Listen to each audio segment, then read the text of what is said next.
Please take your seat. The show is about to begin. Presented by Front Yard Fantasy. I'm your host, Simon. Joined as always by my wildly handsome co-host, John Luke Garofalo.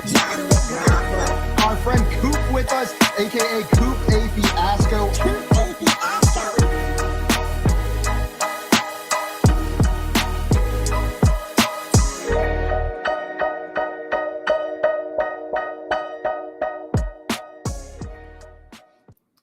Good morning, everyone, and welcome into the Front Yard Fantasy Morning Show here on Better Sports Network. I'm your host, Simon, joined by my co-host, Coop A. Fiasco. What's up, Coop? What up, dude? JL's supposed to be with us, but he said he had to run to the bathroom quick, and he forgot he had to do a 15-minute speech every time he goes based on yesterday's show. So hoping he can get to us sometime around 7:30, maybe. What do you think? Yeah, we'll see. 15 minutes for the speech, 15 minutes for the duty. You know, we might be underselling him a little bit on that front. Yeah, we'll see. We'll see. I got the clock running, so we'll see if he can make it today. But yeah, we got some folks in the chat already. Let's go. Smash that fun button. Maria, and you're saying first fun tap button. What up? What up, Maria? Welcome in. And we got Tommy in there already. Said, yo, ready to go. Week 2 NFL. It is week 2, baby. I'm excited. Week 1 was kind of wild. We'll see if week 2 can keep up. We'll have hopefully a hot start to that tonight. Craig in here with the Grimace Gang emojis early. We have redefined what those emojis mean. You know what? I'm not in support of the Grimace Gang, but I support the Grimace Gang, if you know what I mean.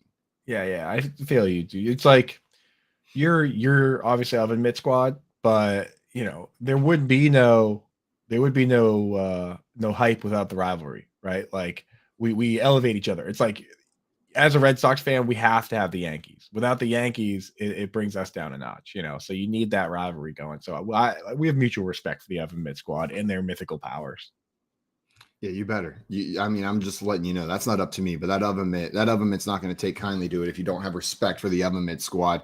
And I'm not sure it'll save you though. I see Jolly Rancher down here saying, "Good morning, FYF." Good morning to you, Jolly Rancher. And getting the game, Tommy saying new meaning to Call of Duty. Classic duty joke to start things off this morning. We had some things go down in the NFL, some news for week 2 that you need to know. It's going to help you win your leagues or just help you enjoy the games a little better this weekend. Coop, the Detroit Lions, underdogs in their 24 past games, 24 straight games. For the first time in that time frame, are favored to win versus the Washington Commanders this weekend. 1.5 point favorites at home. I'm telling you, it's like they've been saying over there. You know, if you just you build that winning culture, right? Even if you win the fewest games in the league last year, and even if you lose your first game of the season, you just think real hard about winning and build that winning culture, and then all of a sudden die your favorites. Now, do I think they're going to win? No. Do I think they have one of the worst defenses in the league, and did they let up almost 40 points last week? Yes. But winning culture, it's coming along. That's that Hard Knocks, you know? You bring up a great point, Coop. It's like, here's a life hack. You don't even have to practice. You just have to think about practicing.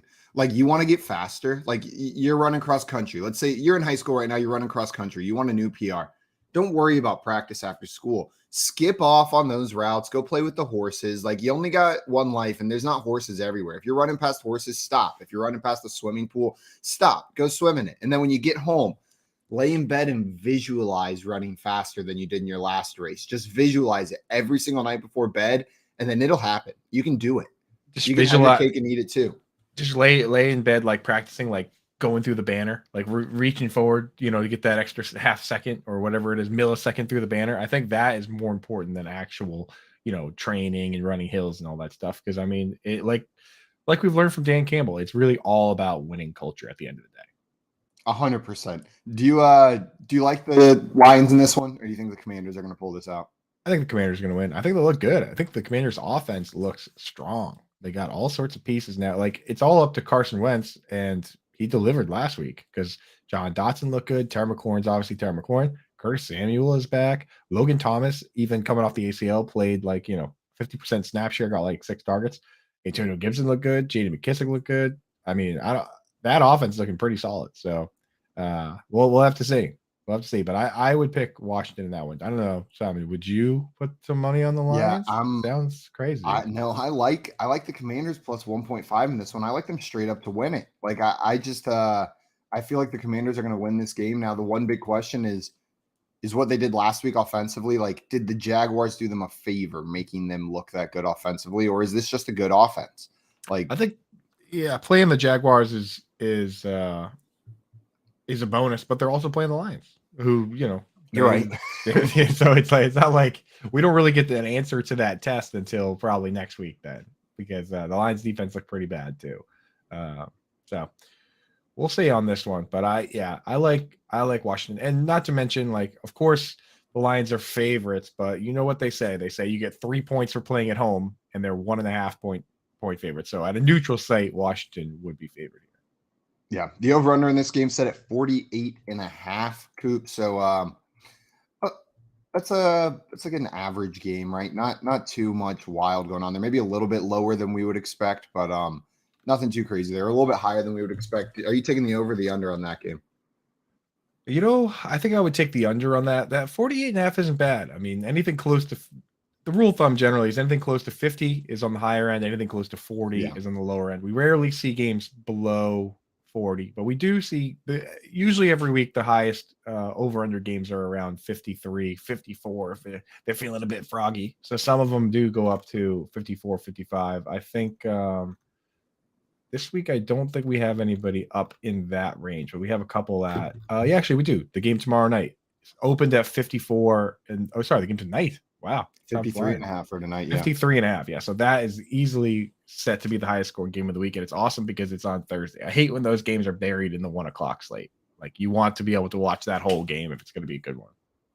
Man, but I just feel like sometimes those Thursday night games that are projected to be high scoring don't quite work out that way. Like, sometimes we get like these sloppy or weird games on Thursday nights. But we'll find out. We don't have to speculate too much on that. It's gonna happen in like 12 hours.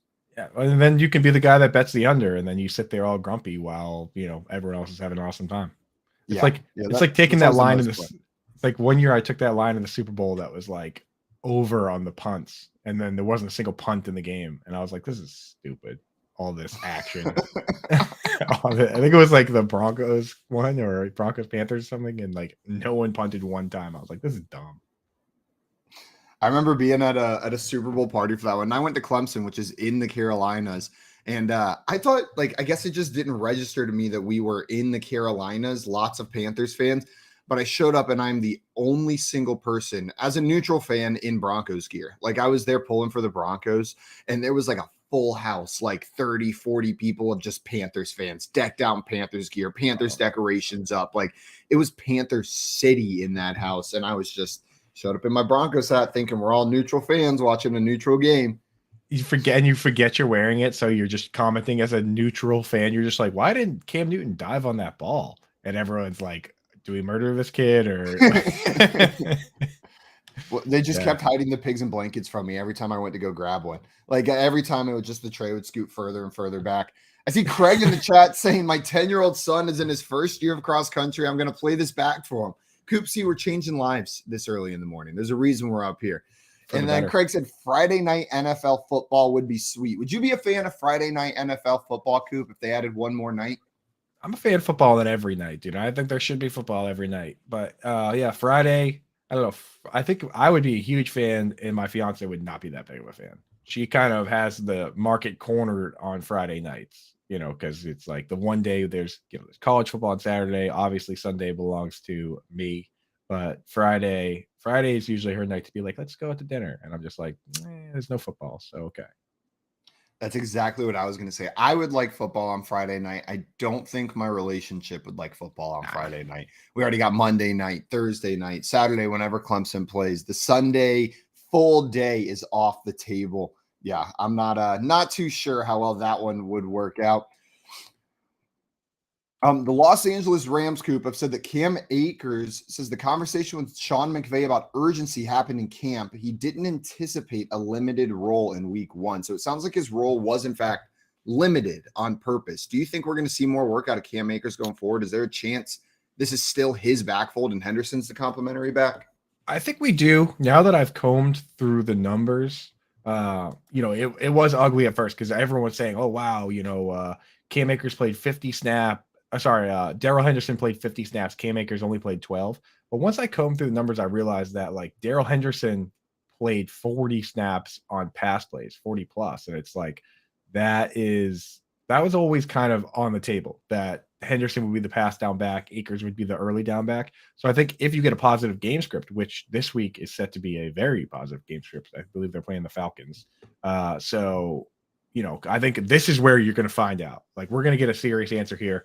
If it's a positive game script and Cam Akers plays a lot, then, Cam Akers can still be this year's like Sony Michel, right? That plays on rundowns and is kind of like goal line type rundown specialist. If Daryl Henderson once again dominates the snaps across the board, then congratulations to everybody who waited and drafted Daryl Henderson, right? Yeah. So Cam Akers, say someone panic dropped him. Is he someone you're looking to scoop up off of waivers? Yeah, deep enough benches, I would throw him in the bottom spot just to see. You know what I mean? Just to see what it looks like one more time this week. I'm not going to put him in my lineup, but I would check it out just because sometimes when a team loses a game the way that the Rams did, they switch it up. Yeah. And Fantasy Dog in here says, "Hey, I'm here. Welcome in. Good morning." He says, "Morning. I'm thinking Henderson takes the job." So thinking Henderson takes the job. The most likely outcome is probably a much grosser split than we saw week one, where they are in fact splitting more evenly. Man, yeah, that's weird that Cam Akers, where was he being drafted, Coop? Like the 5th round? Yeah, he was being drafted at the top of the dead zone area. So going around guys like David Montgomery, Ezekiel Elliott, and those guys have problems of their own going on.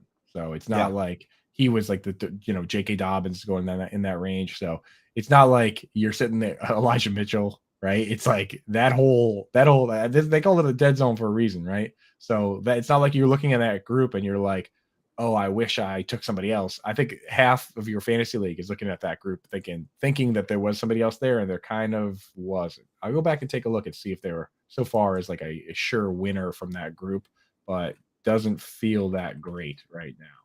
No, and I just loved that was a guy that was drafted in that range pretty high up. And now whenever I asked you if someone dropped him, would you put him on your bench? And you were like, yeah, if there was a super deep bench. Right. Like if there's a super deep bench, I'm willing to hold this 5th round pick on my team after week one. Brings not you great pain, right? Not a glowing endorsement. Kadarius Toney says he's happy with the New York Giants win, not disappointed by lack of playing time. I don't know. I think I'd be disappointed with 7 snaps in that game. If you only put me on the field 7 times, I'd be a little disappointed. That statement tells me that Tony has a good agent, right? Like that, like if you have a good agent, then you say things like, I love fantasy football and I just want to win games. And, and then if you have a bad agent, you come out and say what Tony said, where actually last year he said, his comments were, you have a Corvette in the garage and you're, using all these other guys. But I mean, the way I look at it is they have a Corvette in the garage and they're using, he only played 7 snaps and Richie James played 42. Like, what kind of car is Richie James? If Kadarius Toney is a Corvette, what is Richie James? Like a Volkswagen, a Jetta? Wagon? It's like a Jetta, dude. Yeah, he'll get you there. Yeah, not going to get you too far and not too fast, but he's a hatchback Jetta. He's a Volkswagen hatchback Jetta for sure. Now I feel like Tony has to get more involved. And what this answer said to me, like whenever I saw this, I read into it way too much, and I just assumed he knows why he wasn't on the field. Know what I mean? Like we may not know, but he knows, and so he's not worried about it. Know what I mean? Like he knows what he's got to do to get on the field. He knows why he was off there, and he'll get back on there in due time, hopefully. I saw a question in the chat, Coop, before we hit some more of this news. Wambly wants to know, who would you guys start this weekend, Claypool or Jacoby Myers? So the Patriots are playing the Steelers, so that matchup is covers both of those guys right there. So Jacoby Myers against the Steelers or Chase Claypool against the Patriots. Who are you starting?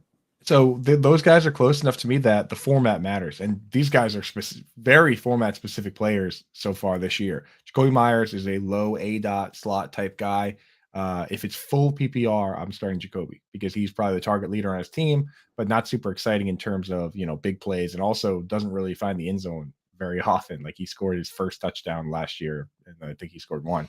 Chase Claypool, on the other hand, is a high A-dot player, and also he gets carries. But with, getting carries, obviously more valuable in standard and half PPR leagues. So I think if it's a half PPR league, I'm starting Chase Claypool. If it's a full PPR league, I'm starting Jacoby Myers. If it's a standard league, I am reaching out to my commissioner and I'm saying, my dude, it is 2022. Why are we still playing standard? And then Claypool. And then after that. Yeah, and then Claypool after that. Nope. I am in full agreement with you on that. Claypool's definitely the upside play here, but also has that just stability in like a standard or half PPR leagues as well that hopefully we're looking for. I'm interested to see this Steelers team because I feel like that was a weird game against the Bengals last week. Like how are they going to look against the Patriots team that struggled against Miami? Are we going to see the Steelers show us that are they going to start out 2-0 this year, or do you think the Patriots pull it out? I know I'm asking a Pats fan. Yeah, but try to take that fan hat off. Do you think the Steelers start 2-0? I'm a very unbiased Patriots fan, dude, and I think that the Patriots probably don't lose another game for the rest of the season. No, I'm just kidding. I think that this is about as fair of a game as you can get. Had they had a fully healthy Najee Harris and TJ Watt, it wouldn't be a fair game. I think the Steelers would be in line to beat the Patriots pretty easily. But because they're, two star players are kind of banged up, it's a little more fair. Our star player, Mac Jones has a hurt back. I think the only star player on the team right now is maybe like, David Andrews, the center, or like Matt Judon. Like we don't really have a lot of superstars. Who's your best player? Our center. Mark Andrews might be our best player. He's really good. So, but Andrews, it might be Matt Judon. So, we'll see. The Patriots got some injuries of their own, but the game became a lot more fair once they lost the defensive player of the year for a few weeks. Yeah, and Vegas not expecting this to be a very high-scoring one, setting the line at 40.5 for this game. That's going to be it's the most boring game on the slate this week. Like if maybe Jets Browns is a competitor to that, but I don't think there's going to be a lot of neutral fans throwing that one on the laptop. I might not even do it. I got to, but it's like, there's a few games on the slate, the Seahawks, 49ers, that are kind of scraggly games. Whereas like, I would much rather watch that Lions Commanders game just for the fantasy implications of all those different players, Yeah. If you think I'm turning on Jets, Browns, or Patriots, Steelers over Commanders, Lions, you are insane. There's no way in the world that's happening. Outside your mind, boy. What game from that 1 o'clock slate? Like, let's say you have two TVs and you have the luxury of putting Red Zone on one, and you can put any game on the other TV from this 1 o'clock slate. Which one would you be feeling? Not just for fantasy purposes, but just if you think it's a good game, or if you think there's a lot of fantasy players, or maybe you just think Max. What game it's going to be? That Commanders Lions game is interesting. I want to see that one. I want to see. Is the Commanders' offense legit? I want to see can the Lions put up 35 points again? Like these are both teams where their offenses outperformed what I was expecting in week 1. But I think I'm going with the Dolphins at Ravens game. I want to see if that Dolphins offense, Jalen Waddle, Tyreek Hill, Tua, can they keep it rolling there in Baltimore? And if they can, that's going to be a fun game. That's going to be a fun game because this Baltimore offense is going to roll.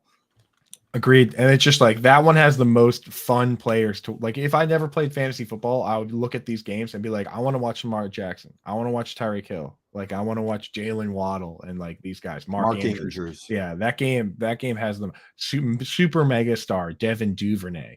Like those are the players that I want to see. I want to see Mike Gesicki play like 10 snaps and like bring water out to Durham Smythe. That's the kind of stuff that I like seeing. Me too. That's just going to be an absolutely fun game. Who do you think wins that one? Ravens or Dolphins? I think that the Ravens win. I think it's just, so sometimes like if this game was in Miami where their stadium is literally built like a magnifying glass. Have you ever seen the pictures of how that stadium's built? What's the name of that stadium? Now I forget. Is it Hard Rock, or are they not at Hard Rock anymore? It used to be Hard Rock, but I don't know what it's called now, dude. But like, I'll send you. I'll post a picture on Twitter. Anyone you guys follow me on Twitter at Kube Fiasco. During the break, I'll find the picture and post it. But they built it specifically. Yeah, so it is Hard Rock. They built it specifically so that at 1 o'clock the sun comes down, and there's like a kind of a open. It's like an open dome concept, and the home sideline is completely in the shade, and the visiting sideline is just getting crucified by the sun, which is genius if you're Miami. And if you look at the schedule, all the games, like the Patriots have to go down there in September, the Bills have to go down there in September. Like they kind of help the Dolphins out with the schedule. Although that also means that at the end of the year, you look at the schedule, and December and February, they're coming up here to play in Gillette, and they're coming up here to play in the Ralph. So they better get their wins early down there in their in their sauna before they come up here and play in our snow globe. Man, I think a snow globe game sounds way more fun than a sauna game. Like, sign me up for the snow globe bowl. Keep me out of that magnifying glass. That's disgusting. Just like every like couple drives, so they just shake the whole stadium up, and everything just goes like the fans as well. You just see people flying, smashing around, dude. Classic snow globe game. If you were drunk enough, you'd be like, "Yeah, this is awesome, dude." But probably not super cool if you're like a kid. Probably actually extra cool if you're a kid, but maybe not if you're like an old lady. Then it's not. Have you seen like those Zorb balls that they push down the hill? And sometimes like there will be an adult and a child in this giant ball going down. And the adult's always just like chilling, floating at the bottom, rolling down nice and smooth. And the child's like slamming against the walls, back and forth, flying around. Like every bump just sends them flying across that thing. Dude, I got a story that's just like that. If we have time for it now, or do you want to go to break and I'll tell it after? What do you think? We'll hit that story right when we come back. We have a lot coming up. Coop's story right after this. We're going to be talking Chargers versus Chiefs tonight, Thursday night football. We're playing some poll perception a little bit later. And Jim McBride, Patriots beat reporter for the Boston Globe, is joining us a little bit later today. We've got some questions we need answered for week 2. And then Mike Barner of Roto World is coming on with us at the end of this show as well. You're listening to the Front Yard Fantasy Morning Show here on Better Sports Network. Better Sports Network. It's sports talk done better. Quite simply, when I'm sitting at home and I flip on the TV and I have to see a personal one-on-one sit-down with Aaron Rodgers, my blood pressure spikes. Just seeing the man. He's sitting there with Aaron Andrews yesterday. Oh, they're all chummy, buddy. Oh, Aaron, great to see you. Now act like a douchebag for the next 10 minutes. Can you do that? We'll even edit this up to get rid of the really bad douchebaggery, and then we'll still make you look like a douche. This guy. I saw a tweet over the weekend that says with his new look, he looks like a dude who steals catalytic converters. And it is it is spot on. Whoever put that tweet out, he does look like someone who would steal catalytic converters. And Ray, he spews nonsense. He's a great quarterback. He's going to the Hall of Fame. Maybe the best thing the Packers have ever seen. But, man, I see that guy doing an interview or talking or opening his mouth. And my blood pressure jumps. I have to go take a pill and maybe even a cold shower after that. Look who's out in front. Wow, he takes on Zadarius Smith. And then he's going to go tell him, look, he's laughing. He didn't back down. I love that. You talk about fire and energy. The only breaks we're taking? Box breaks. Always nonstop commercial-free content on Better Sports Network. I can't disagree with you. You know, when you see guys too, Rodgers had that, like, it's not a bandana or a head, whatever the hell you had for his hair. Aaron Rodgers just got greasy, dirty hair, and he's got, it's just, a bit of it was sticking out when he was sitting on the sidelines after he got hit, hurt his neck, and It's far be it for me to tell a famous dude who's single that he should be dating like 75 beautiful women and dumping all of our getting dumped. I don't know who's dumping who.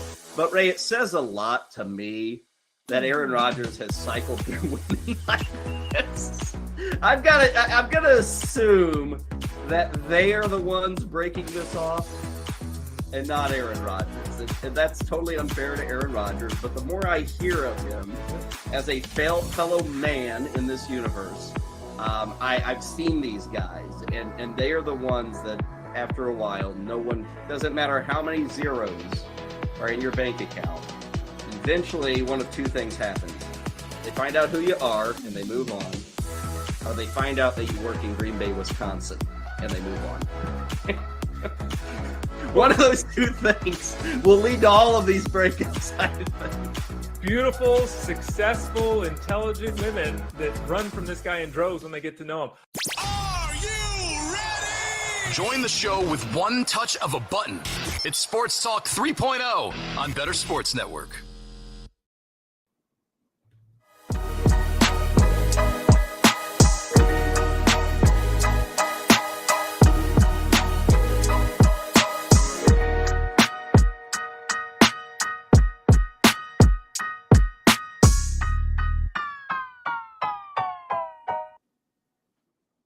Welcome back in, everybody, to the Front Yard Fantasy Morning Show here on Better Sports Network. And Coop, you left us with a little tease at a story. Yeah, so you were talking about people that were in those like balls that you roll down a hill and they bounce everywhere. And if there's one person that's bigger than another, it can be problematic, right? So yeah, when I was about 19 years old, I was down in Mexico, which is the best time to be in Mexico because you can't drink in America, but in the great land of Mexico, you can drink. So, we were doing our sampling of tequila, and we end up going on this like tour to like those like these sinkholes that you can like jump into them, dude. It's like 12-15 foot drop. So we're jumping in, no problem for us because we're all a little buzz. We're just like doing all sorts of crazy stupid stuff in there. And then this family comes along, and it's like all these kids that are jumping in, and then their mom is like this like big woman, like this bigger, larger woman, and she like won't jump. And I'm like, you know what? Like, it's not that scary. Come on, we'll jump together, right? So I reach out, I reach out and I grab her hand, and I'm like, all right, ready, 3, 2, and then she just jumps on 2. Like, not even on 1, dude, right? But she's so scared, dude. She's got my hand. She's literally crushing my fingers. Like, like my hand was like, it looked like a cartoon. Like it was like I looked like the guy from Scary Movie 2, the way my hand was crushed. And dude, she just yanked me down so hard that I actually hit the water before her. Like she was like brought me down like the hammer of Thor, face first in the water. Like I already had a sunburn because we were in Mexico, dude. I hit the water at probably 175 miles an hour, dude. And I got out of that water, man. I think my buddy might be still laughing to this very day. I think he laughed for 3 straight days, dude, because she was like, just smashed me in the water. So yes, size definitely matters when you go to play any sort of seesaw game with bigger people. But yeah, that was like some trebuchet physics right there, launching you into the water. Oh my dude. You should see a 19-year-old string bean just getting like lassoed like a whip, dude.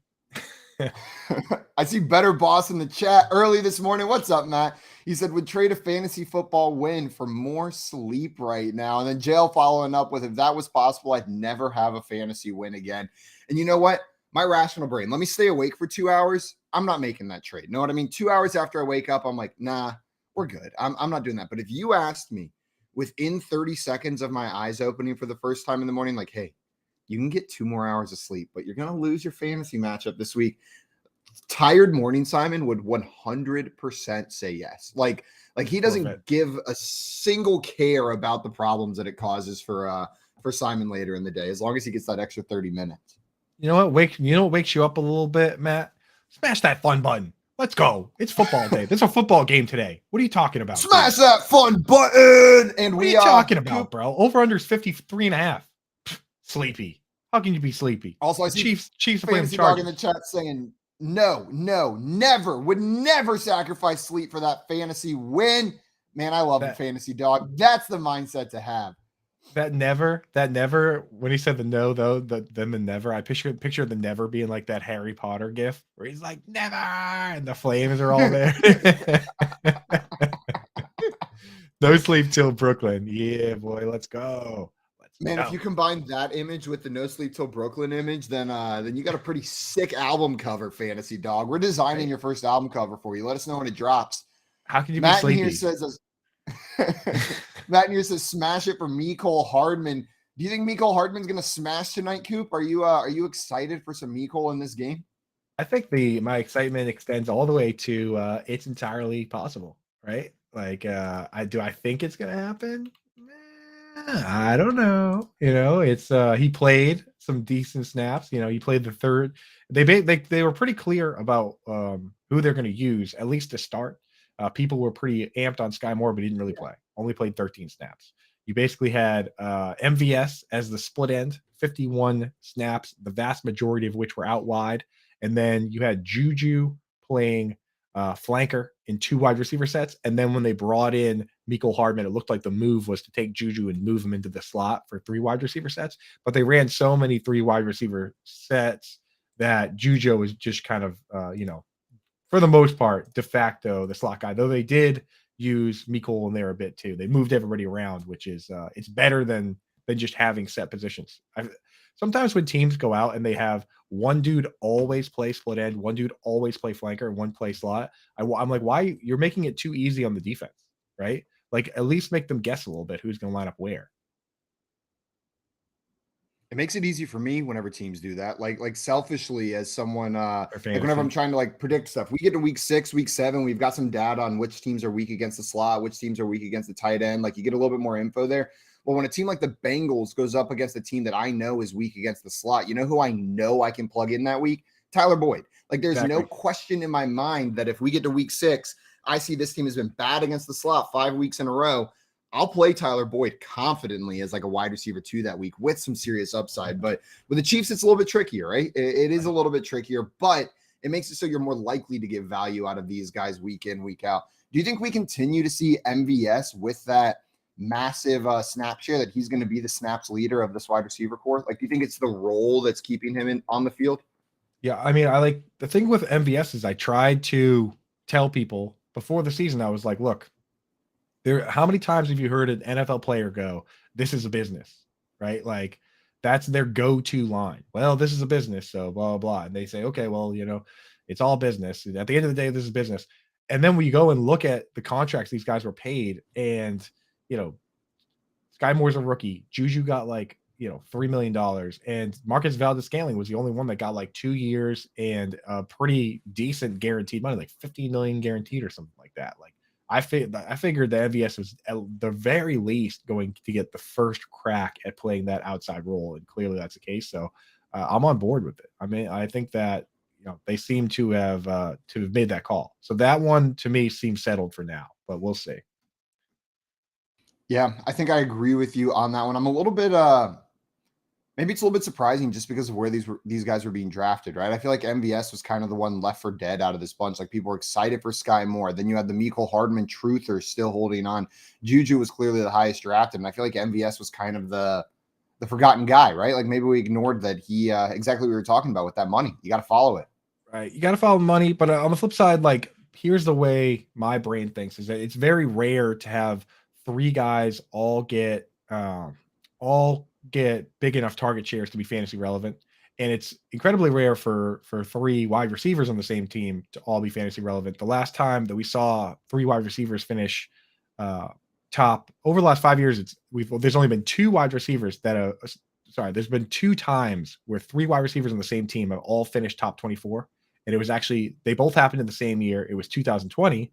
And they both happened because those 2 guys scored 2 rushing touchdowns. It was Curtis Samuel and Chase Claypool. Had those guys not scored the rushing touchdowns, there would have only been 2 wide receivers from the team in the top 24. So I look at it and I say, well, Travis Kelce's going to get his targets, and then I got to pick the next target getter. Juju, I thought, was the lower ADOT guy, the guy most likely to get a high amount of targets. Marcus Valdes-Scantling could be a full-time player, but as the field stretcher, it's hard to collect a lot of targets. So that was my rationale for not being all in on MVS, but it looks like, he's got a pretty good role. Yeah. And I see Fantasy Dog in the YouTube chat saying, I like that Watson guy, the rookie. What is he? 6'3" Christian Watson, 6'5" Christian Watson is. And you know what? Perfect time to bring him up right here, because you know what the Packers did whenever they lost MVS? They replaced him with MVS in the draft. This like tall, super athletic, fast wide receiver on the outside. So I like, it just made sense to me whenever they drafted Christian Watson. Whenever people were getting hyped about Christian Watson, I was sitting there thinking the most likely outcome is what MVS was on this team. Like we've seen a player of this type on the Packers team. Yeah, and the thing with Christian Watson is because like he was easily the most high volatility rookie pick, right? Like you're not going to get more volatile than a guy that didn't even play the highest level of college football, but he's also basically built like Randy Moss. You know what I mean? Like tall, fast. Like he is of these guys, he has the highest ceiling in my opinion, just because his raw athleticism. And I think we would be talking about him a lot differently in fantasy this week if he caught that pass. I think everyone that watched Red Zone or watched that game itself knows what I'm talking about in terms of that pass. He had a surefire monster touchdown go right off his hands, and he still caught 2 for 34. But if he catches that touchdown pass, he's over 100 yards, and it's a 100-yard touchdown, 100-yard game with a touchdown, and he's the number one waiver ad by far, right? Yeah, no, without a doubt. He's then we're talking about him instead of Jahan Dotson with his 2 touchdowns, right? Like maybe, or he's in that same conversation as a rookie who showed up week 1.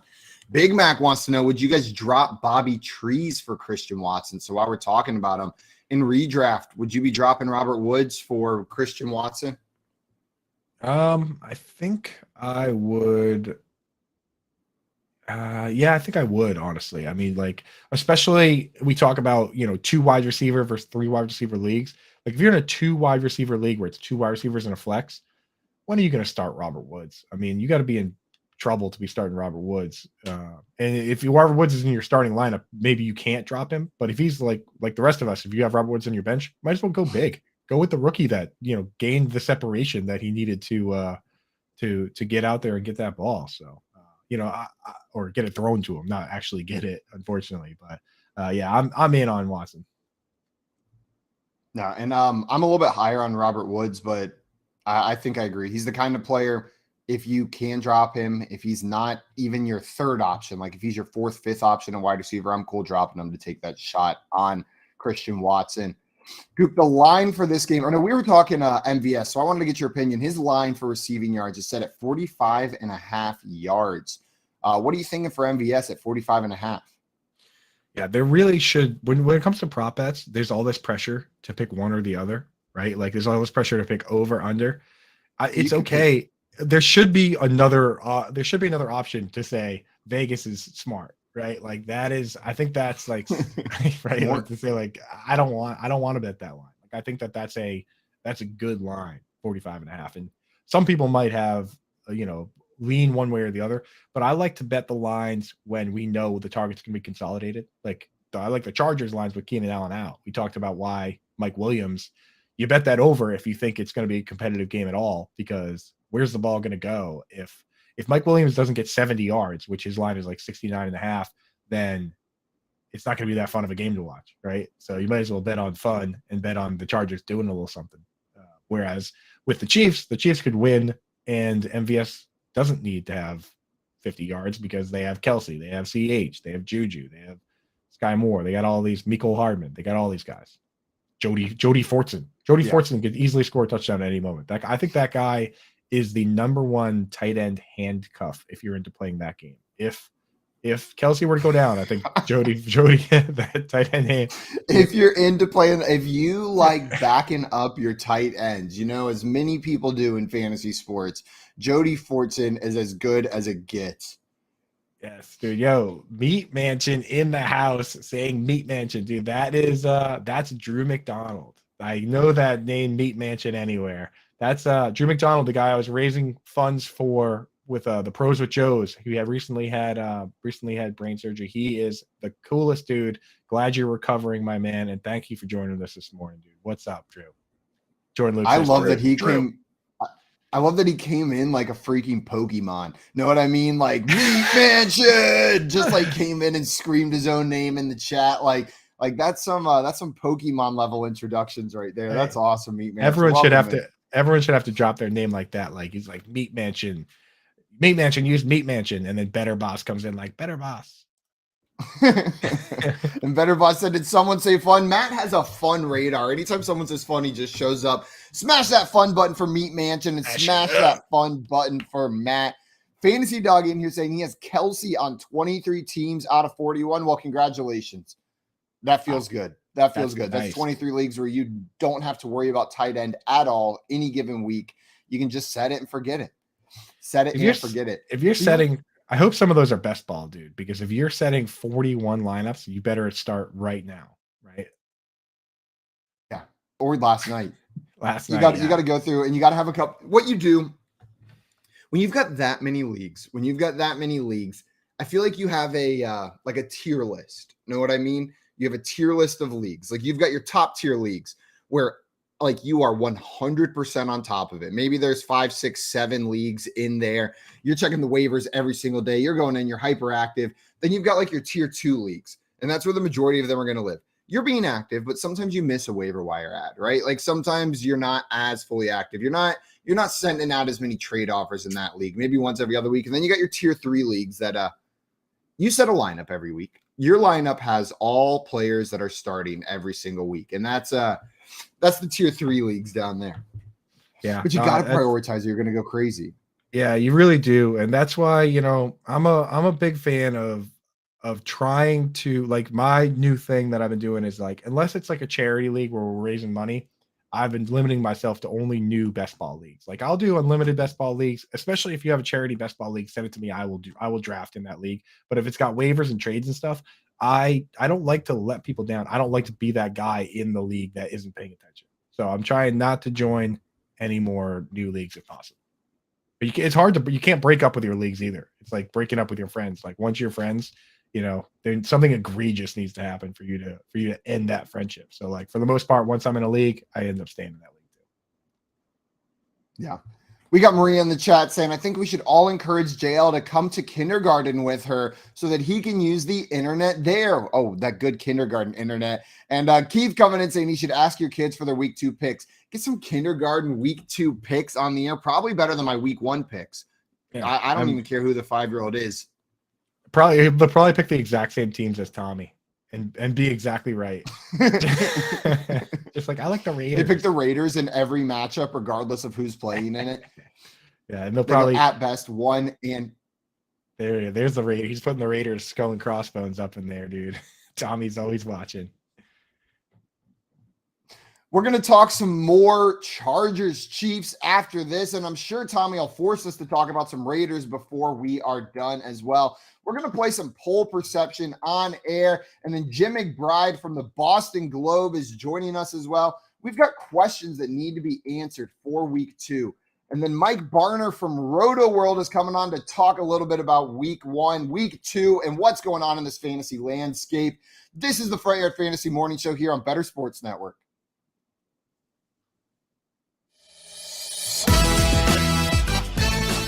Whether you collect sports memorabilia, fantasy championships, or winning bet slips, talk about it on Better Sports Network. I believe one of our bosses at Better Sports Network put out a tweet asking all of the hosts on Better Sports Network to react to how their fantasy teams are going thus far. And my reaction was 2 words in all caps: not ideal. It's not having more of a 500 type of week. But then you had others respond saying they don't check their scores until Monday. Why? What? Is it just not fun watching your fantasy teams as the games are going on? I understand maybe not obsessing for the first hour, but normally, Ron, within the first 2 hours, I'm checking my scores. Why are some of our analysts on BSN against checking their scores until freaking Monday?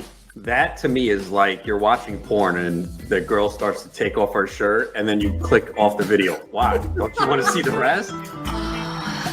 Like, come on, man. Sorry, I'm a person that has to look at scores. No matter how much I try and refrain, like I have to open it and look. So that's just me. Sometimes it's not good. I get it. I understand if someone doesn't want to check till the night. You have so many leagues. You don't want to put stress on yourself. But you're not checking Sunday night going into the night game to see what you have left. You don't want to know who your opponent has. You have, I don't know. For me, I got to check. So I got to look. No matter how much I have to, like right now with baseball, like I'm checking it every day. I mean, I thought in my home league I was done. This guy had a huge lead. I am actually a 1.5 back now. So now I'm like, oh, here we go. And I have another league that's close. So yeah, man, I mean, I got to check. If you don't want to check during 2-3 o'clock, I get it. It's early and things happen, but I'm always looking. So I don't see how you can go the whole day Sunday. It's fun. Isn't it fun watching your scores while the games are going on? It's fun. I get that you're on tilt kind of, but that's why we play. So what are you going to do? Not watch games all day and then be like, all right, I'll tune in at 7:15, see what happens. Like, that's what it's like doing. I don't know. I don't get it. Whether you collect sports memorabilia, fantasy championships, or winning bet slips, talk about it on Better Sports Network.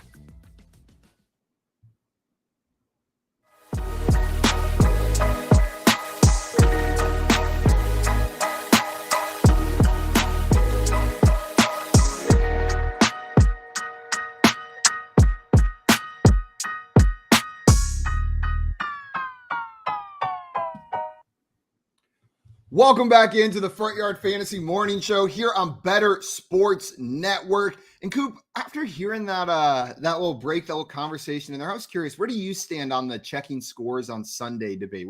How often are you checking your scores for your matchups?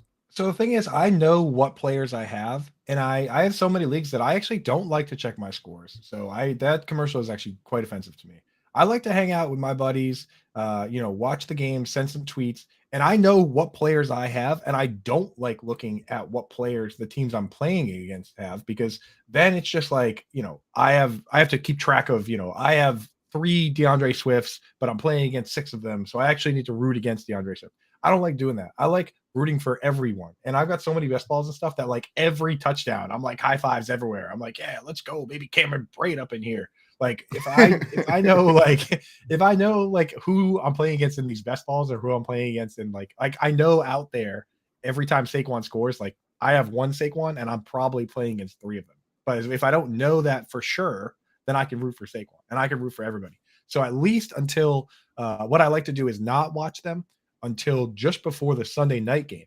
Now there's only 1 game on the schedule, and I can look at it and see, okay, who am I rooting for and against in this 1 game? And then tomorrow on Monday night, it's like, okay, tonight to win these matchups, I need this guy to do well. And to make sure I don't lose over here, I need to root against this guy for single. So I like to enjoy it, and ignorance is bliss for me until about 7 o'clock or so. And then I look at it and I'm like, oh man, why was I rooting for Saquon, dude? I'm getting crushed in all these leagues. I see Meat Mansion in there saying I'm a big look at scores guy mid-game. Really sets the tone for the bad week with how poorly I draft. And then Matt in here saying, I check my score 1,000 times on Sunday. We got a bunch of score checkers in the chat, and Jordan keeps an eye on his tier 1 league. Sick. I got a philosophy, Coop. It's something, a change I made. I worry a lot. I'm a worrier. I just worry about all sorts of things. I'm always worrying about something. But I tried to make a mindset change where I worry about the things I can control, and then I don't worry about the things I can't. So in this lead up to Thursday, I'm going to be checking everything. I'm going to be checking all my lineups. Like I'm going to go through it 1,000 times, make sure all the decisions I made are the right ones. But once those games start, it's out of my hands. My decisions have been made. There's nothing I can do that's going to change it. So why add that extra worry and that extra stress to my Sunday football? Like I'm just going to watch it, and I'm just going to chill, and I'm just going to enjoy it. And then after those Sunday night games, probably Monday morning, I'm checking it. I'm seeing what's going on. I pull up the box scores, and I look at the box scores, and I see who's doing well, who's doing not there. And then we have in the chat Dustin, a football purist. I don't look at my scores for the same reason I don't watch Red Zone. I like watching football, not just rooting for touchdowns. And I think that's fair as a football fan. Probably also one of those guys that likes a good defensive showdown, right? But for me, I'm all about the stats. I want to see it all. And Meat Mansion, Red Zone is a gift from God. Absolutely true. Probably #1 television show. Say what you want about Seinfeld and The Sopranos or whatever, but my top 2 all-time shows, Coco Melon. Yeah, Coco Melon's up there, no question. But my top 2 all-time shows are NFL Red Zone and SportsCenter. And I know SportsCenter's kind of fallen off, but you can never take away how good SportsCenter was in high school. It was like appointment television to watch before I went to school, right? Stuart Scott and watching all those guys. It was magical. If I was walking past the gas station or in line at the pizza buffet, if I was walking past the gas station and there was a TV on, or I was at a pizza buffet and they had a TV and it like the top 10 plays came on, I would stop in my tracks wherever I was as a child. I didn't care if there was a line forming behind me, if I was in the middle of a walkway. Yeah. I'm watching those top 10 plays. It was like glued to the screen. Yeah, and I'm like pointing it out too. I'm like grabbing old ladies. I'm like, lady, look, the not top 10 is on. It's Friday. And she's like, please leave me alone. Just take my purse. I'm like, I don't need your purse. We have Sports Center. I need you to watch this soccer player kick his own teammate immediately this instant. It's on. Yeah. An own goal. What an idiot. Yeah. Like not top 10 on Fridays, but like just too good, man. It was too good a show. I don't know. They turned it into just like, Skip Bayless argument channel. So cool. It's all about the conflict now. JL in there said Seinfeld's fine. Throwing Seinfeld shade this early in the morning. JL's not a Seinfeld guy. He's a Friends guy. JL's more of a Friends guy than a Seinfeld guy. I tell you, like I thought Friends was kind of funny until somebody was like, check this out. They showed me a YouTube channel where it's Friends, but without the laugh track. And it is just like horrifyingly cringy. Like once you take the laugh track out of there, it's actually like terrifying, some of the stuff that they're doing and saying. So I recommend everyone go check out Friends without the laugh track. And it's like serial killer stuff what these guys are doing. Unacceptable. Man, I have a hard time watching shows with a laugh track now. I feel like there's like such good TV out there and these crazy shows where the writing's just phenomenal and they fill all that space where the laugh track would have been, that I go back and watch and it just feels so slow. Also, Akash in here. What's up, Akash? Good morning. And then he said message retracted. Something we said pissed him off. He's out of here. He's not doing it. Maybe he's a big Friends guy. Maria said, don't you hate on Friends? And Jordan said, this show needs a laugh track. Yeah, Keith, can we get on that? Can we get a laugh track for our TV show? Imagine we just drop a laugh track and like just start randomly like ah. Every time JL gives a fantasy take, we drop a laugh track. It's just but only on his serious ones. Coop, I wanted to talk a little bit more about this Los Angeles Chargers Kansas City Chiefs game tonight and about the fantasy decisions that people are going to be making. I think there's obvious ones like Austin Eckler. You're playing them. There's no one who has Austin Eckler that's not plugging Austin Eckler in their lineup. But what are you expecting from Austin Eckler tonight, especially with Keenan Allen out? Are you expecting this to be like a top 5 kind of week for him at the position? Yeah, I think this is the perfect spot. People seem down on him. You know what I mean? As of late, I've been using the NFT card market to on Rainmakers to kind of judge who's up and who's down. And like people are not super in on Eckler. You have one bad week, everyone throws you under the bus. It wasn't even a bad week, But I think with Keenan Allen out, there's a lot of targets to be had. This is going to be an Eckler game for sure, I think. And on that side of the ball, like if you have any guys in this game based on the matchup, based on the over-under, I think you got to start pretty much all of them. Where do we draw the line on must-starts, right? So it's like Eckler, you start. Mahomes, you start. Justin Herbert, you start if you have him. Mike Williams, you're definitely starting. Travis Kelce, you're definitely starting. Juju, you're definitely starting. Are you not? I would say Juju's a definite start. Well, maybe in 2 wide receiver leagues, if you went Jamar Chase, Justin Jefferson, Mike Williams with like your first 3 picks, right? Then you're not starting Juju. Well, and that speaks to those 2 wide receiver leagues too, is that like just always shoot for upside. Don't be drafting the Jujus and the Tyler Boyds and even the Jarvis Landrys, because you only start, if you're only going to start 2 and maybe start a running back at your flex, then you want to just go crazy going for upside in those. But so Juju is probably the line. And then after that line, you get into the you got to be in deep leagues. Like you got to be in like a Scott Fishbowl or something to start like a Josh Palmer probably, right? Yeah. Unless you're in a super deep league, I can't imagine you're getting Josh Palmer in your lineup. Woolsey Julian said CEH ? Coop, are you starting CEH tonight? Is he a must start? I'd say yeah. I say he scored 2 touchdowns last week. One of them was one of kind of those cheapy shovel passes, but they chose him for the shovel pass, right? Like you got to be. They're not just giving those to everybody, So and he 2 touchdowns. He's a starting back. Isaiah Pacheco didn't really play all that much until the game was out of hand. And again, when it's a 53.5 point over under, and he's the starting back on the favored team, got to get him in your line. Got to find a way to get him in there.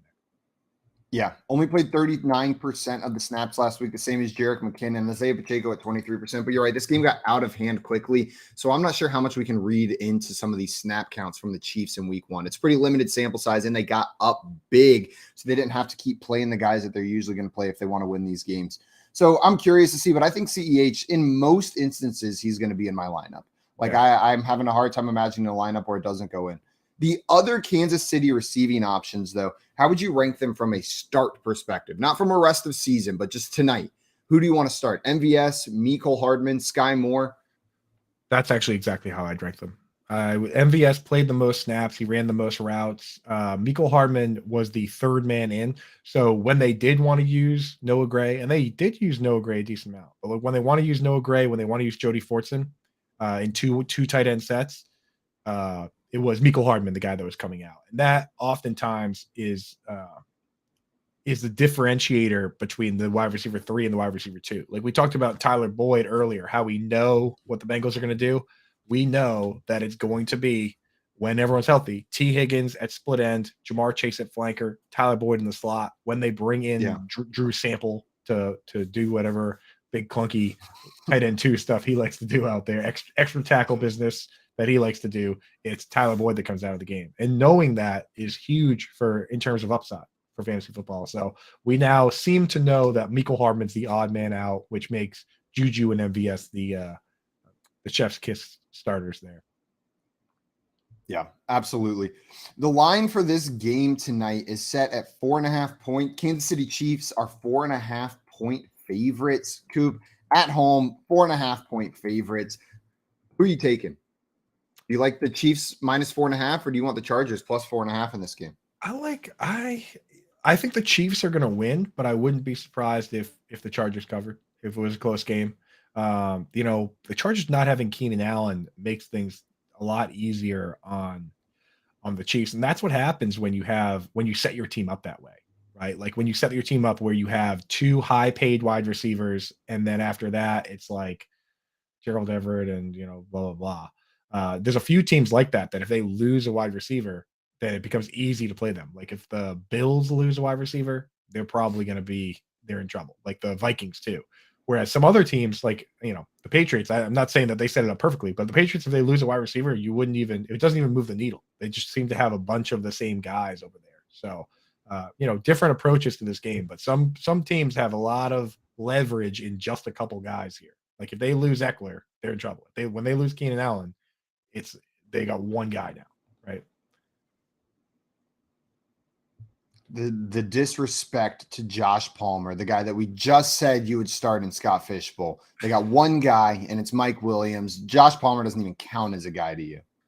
Josh Palmer, no one's rooting harder for Josh Palmer than I am. We talked about how they found that guy, watching cornerbacks, and he was, crushing all the top corners, and they were like, we want this guy too. And they took Asante Samuel in the second, took him in the third, just because he was, just destroying the Eric Stokes and the Asante Samuel Juniors of the world, Patrick Surtain. Like he was even though he was on Tennessee, just kind of popping on highlights there. But, we haven't seen it yet.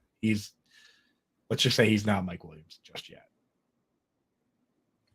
Yeah. Also, Jordan in here saying that J.C. Jackson doesn't play, I'd go with the Chiefs for sure. And I'm with you. We just watched Devontae Adams absolutely torch this Chargers secondary, right? Like you throw Patrick Mahomes back there with J.C. Jackson out, I'm going to take the Chiefs minus 4.5 as well, assuming Jackson isn't playing. But it looks like he's going to be a game time decision from the last thing I saw. Woolsey in here says, I think Bolts can win by putting a ton of pressure on Mahomes and generating some turnovers. Well, if any team can do it, it might be this Chargers team. They've got the pieces on that defensive line. That's going to be a little bit scary for Patrick Mahomes back there tonight.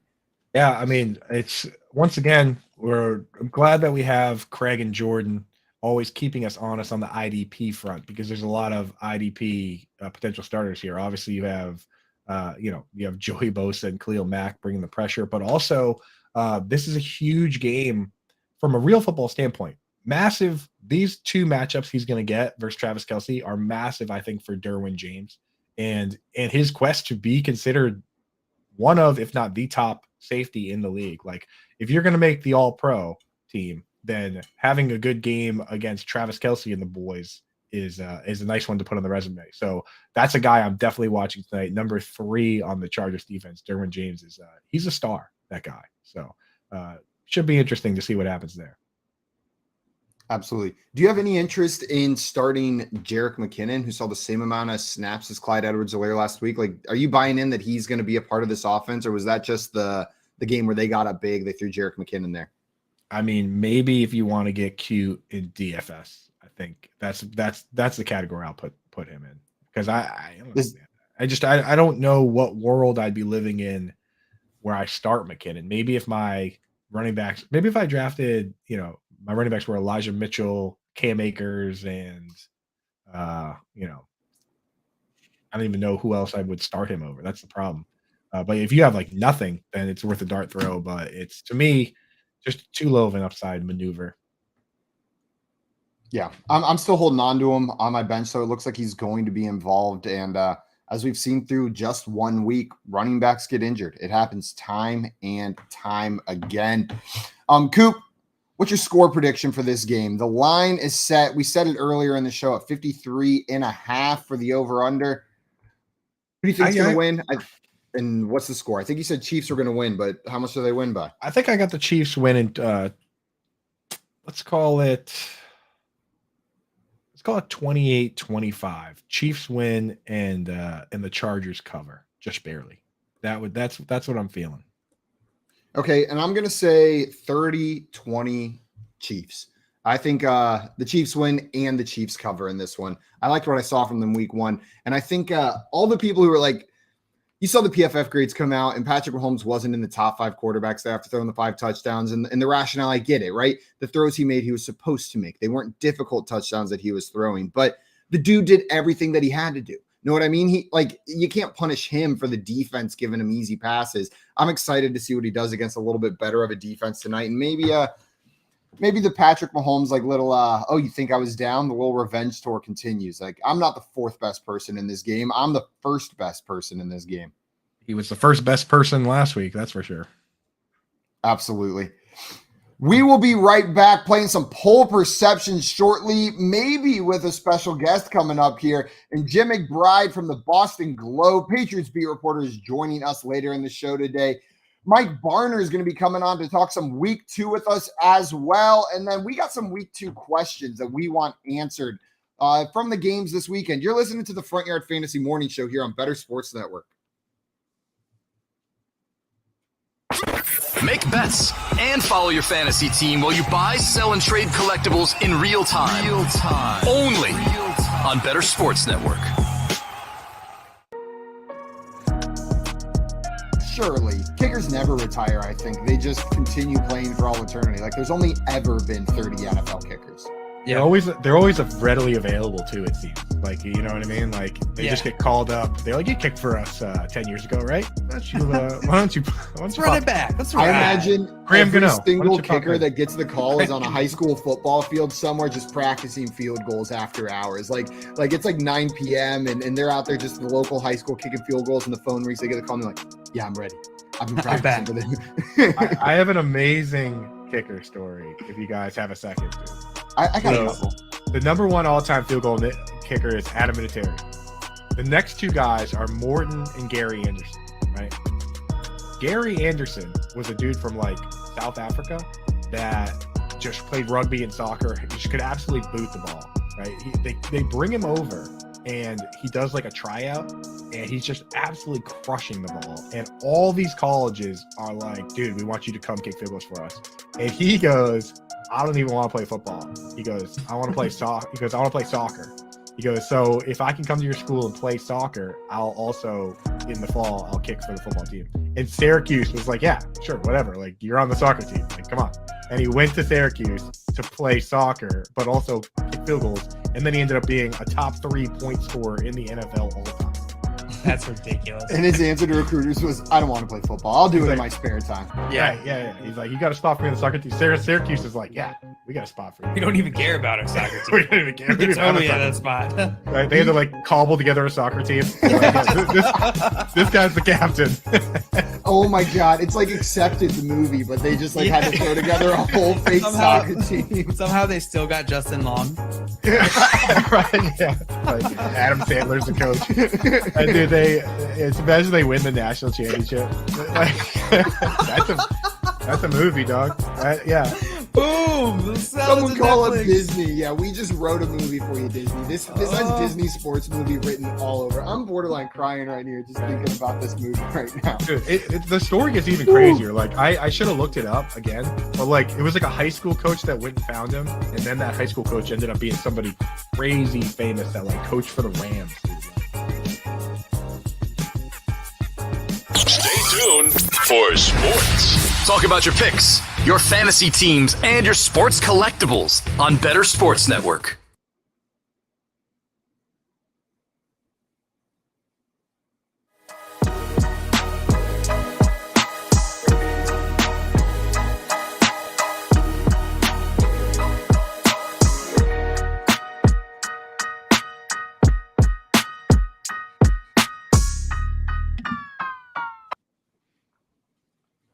Welcome back in, everybody, to the Front Yard Fantasy Morning Show here on Better Sports Network. We had some questions come in the chat throughout the break that I wanted to touch on, Coop. We had a good one from Eric. He wanted to know, someone dropped Elijah Mitchell. Should I spend fab and stash him in my 12-team redraft PPR league with one IR spot? Thanks. You love a good IR stash, a good waiver wire, shove him in your IR. Are you picking up Elijah Mitchell if someone dropped him? I love that, dude. My IR spot always has someone in it. Like, I don't care how deep and how stupid of a play it is. Like, I'm always doing it. Like, I'll throw Justin Ross in there, even though I know he's not playing this entire year, just for moral support. Like, it's a free spot. It's free real estate. So definitely go out, get Elijah Mitchell, throw him in that spot. And if you have to drop a guy out of your IR spot to add somebody else to it, then you have to do it. But what happens if you don't have to do that and you just go the whole year and then the playoffs come around and you have Elijah Mitchell, and he's Elijah Mitchell? We watched last year 3 different times he got hurt and missed games, and every time he came back, he was a moose. Like, he was, if you just take, and this is excluding games, like, or this is including games where he might have got hurt during the game and didn't accumulate stats. Like, if you just take the raw stats and extrapolate it out to a full season, just the game stats, he was on pace for like 1,500 rushing yards, which would have been second behind only Jonathan Taylor. So that's a guy that you just have to put him in there. You have to get him in that spot. Drop whatever you have to get him. He's my top priority IR spot. Know what I mean? I'm not sure there's anybody right now that belongs in that IR spot. As long as only injured players are allowed in there, then Elijah Mitchell. Maybe you could argue like a DeAndre Hopkins is more worth. If you are allowed to have suspended guys. Some leagues allow suspended players in that IR, then maybe DeAndre Hopkins. But assuming injuries only in that spot, it's Elijah Mitchell. There's no one else I would rather have in that spot. Please do that, Eric. Big Mac had a question, said, hey guys, sorry to divert from the matchup tonight. Don't apologize. We divert ourselves 80 times a show. Said, would you rather have Christian Watson, Sterling Shepard, or Dortch? Which one of those guys would you rather roster, Coop? Yeah, divert from the matchup tonight. I told a story about getting whiplashed onto my face in a sinkhole in Mexico. Like, you can do, well, this is the show of this is the fun show. If you want to listen to a bunch of boring old guys talk about cards, then tune in at 3 and listen to Nando and Corey Parson do whatever they do. Right? This is the cool show. This is the fun show. So yeah, ask us anything you want. Doesn't even have to be about football. From that group there, I don't know. So the high upside play is Christian Watson. Greg Dortch is only startable if Rondell Moore is out, right? If Rondell Moore is playing, then I'm not touching Greg Dortch there. And then Sterling Shepard is the safe full PPR type play. So I would look at your team, see how you're feeling about it. If you feel pretty good about your squad, start Sterling Shepard. If you really feel like you need that extra juice and you need somebody that can have like a big home run hitting play, then go with Christian Watson. I don't know, Simon, is there anybody to you that really jumps off the page out of that crew? No, it's Christian Watson for me as the guy that I'm probably stashing. Maybe right now he's not the most valuable. Maybe right now you'd rather plug in the other 2 guys, but these are all guys that are going on your bench and that you're hoping become something great that's going to go into your lineup as a weekly starter. Sterling Shepard, I know he was maybe more involved week 1, but I am expecting Kadarius Toney to get more involved on this Giants offense. Right. I'm stashing Christian Watson right there. Dustin mentioned another name for that IR spot. Dak, if you're in a super flex league, Dak is probably a higher priority IR spot than Elijah Mitchell. In super flex, of course.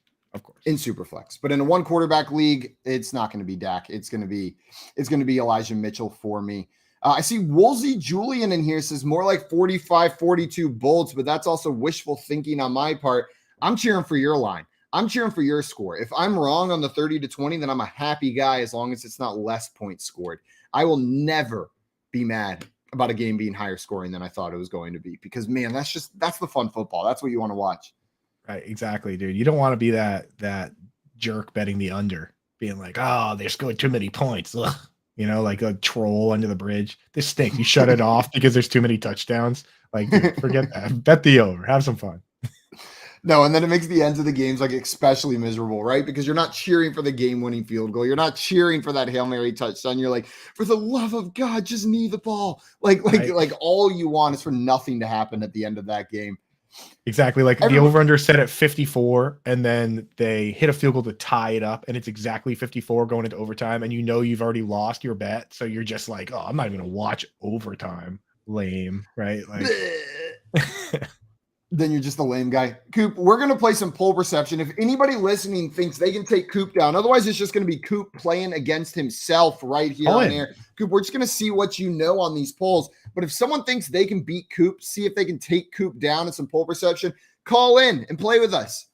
Yeah, we're also like, what poll perception is, for those that don't know, is we find random Twitter polls and we kind of try and guess what percentages the answers are. So you don't even have to be particularly smart. I feel like the smarter you are, the worse you are at poll perception, because you start thinking about what it should be, and then the answer is what Twitter thinks, which is like, who knows, right? Nightmare. So yeah, call in and play.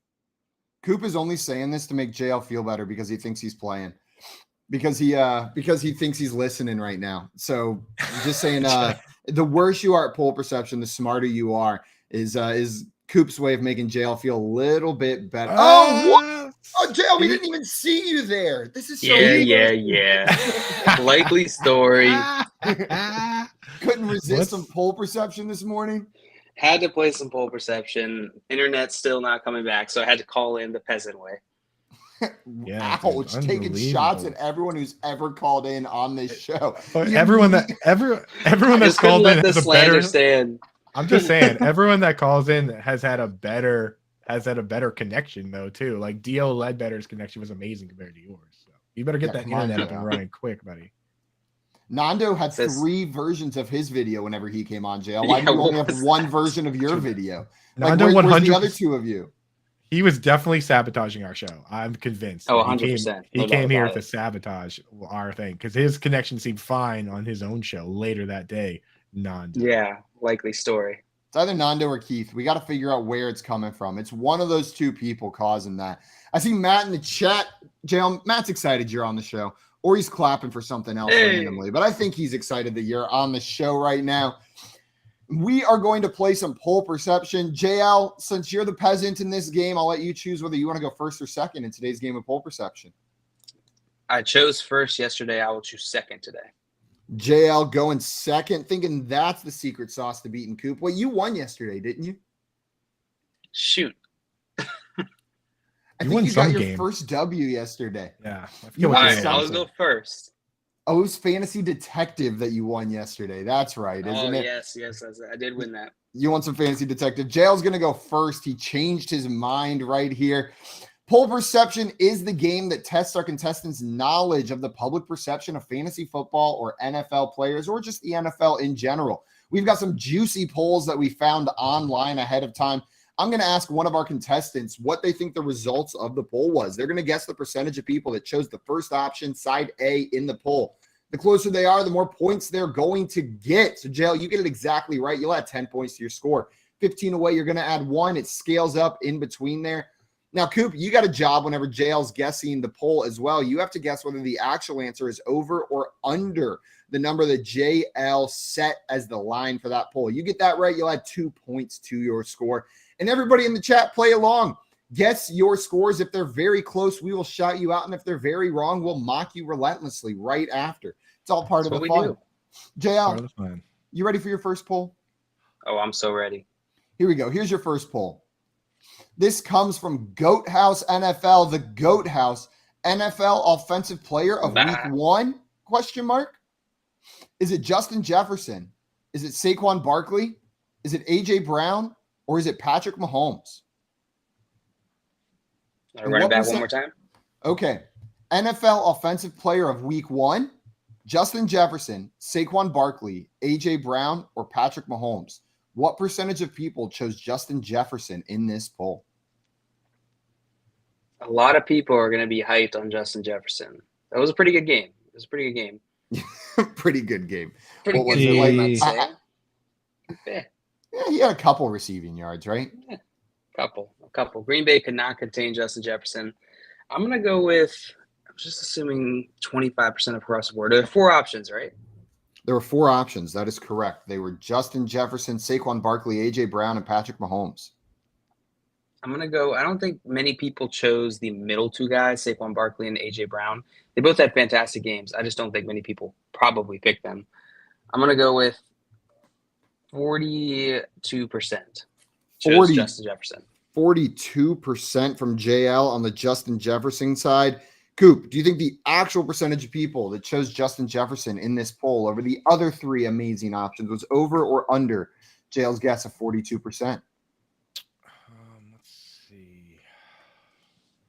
Let me just double check and see if any of those games were on prime time, because that has a huge sway on Twitter.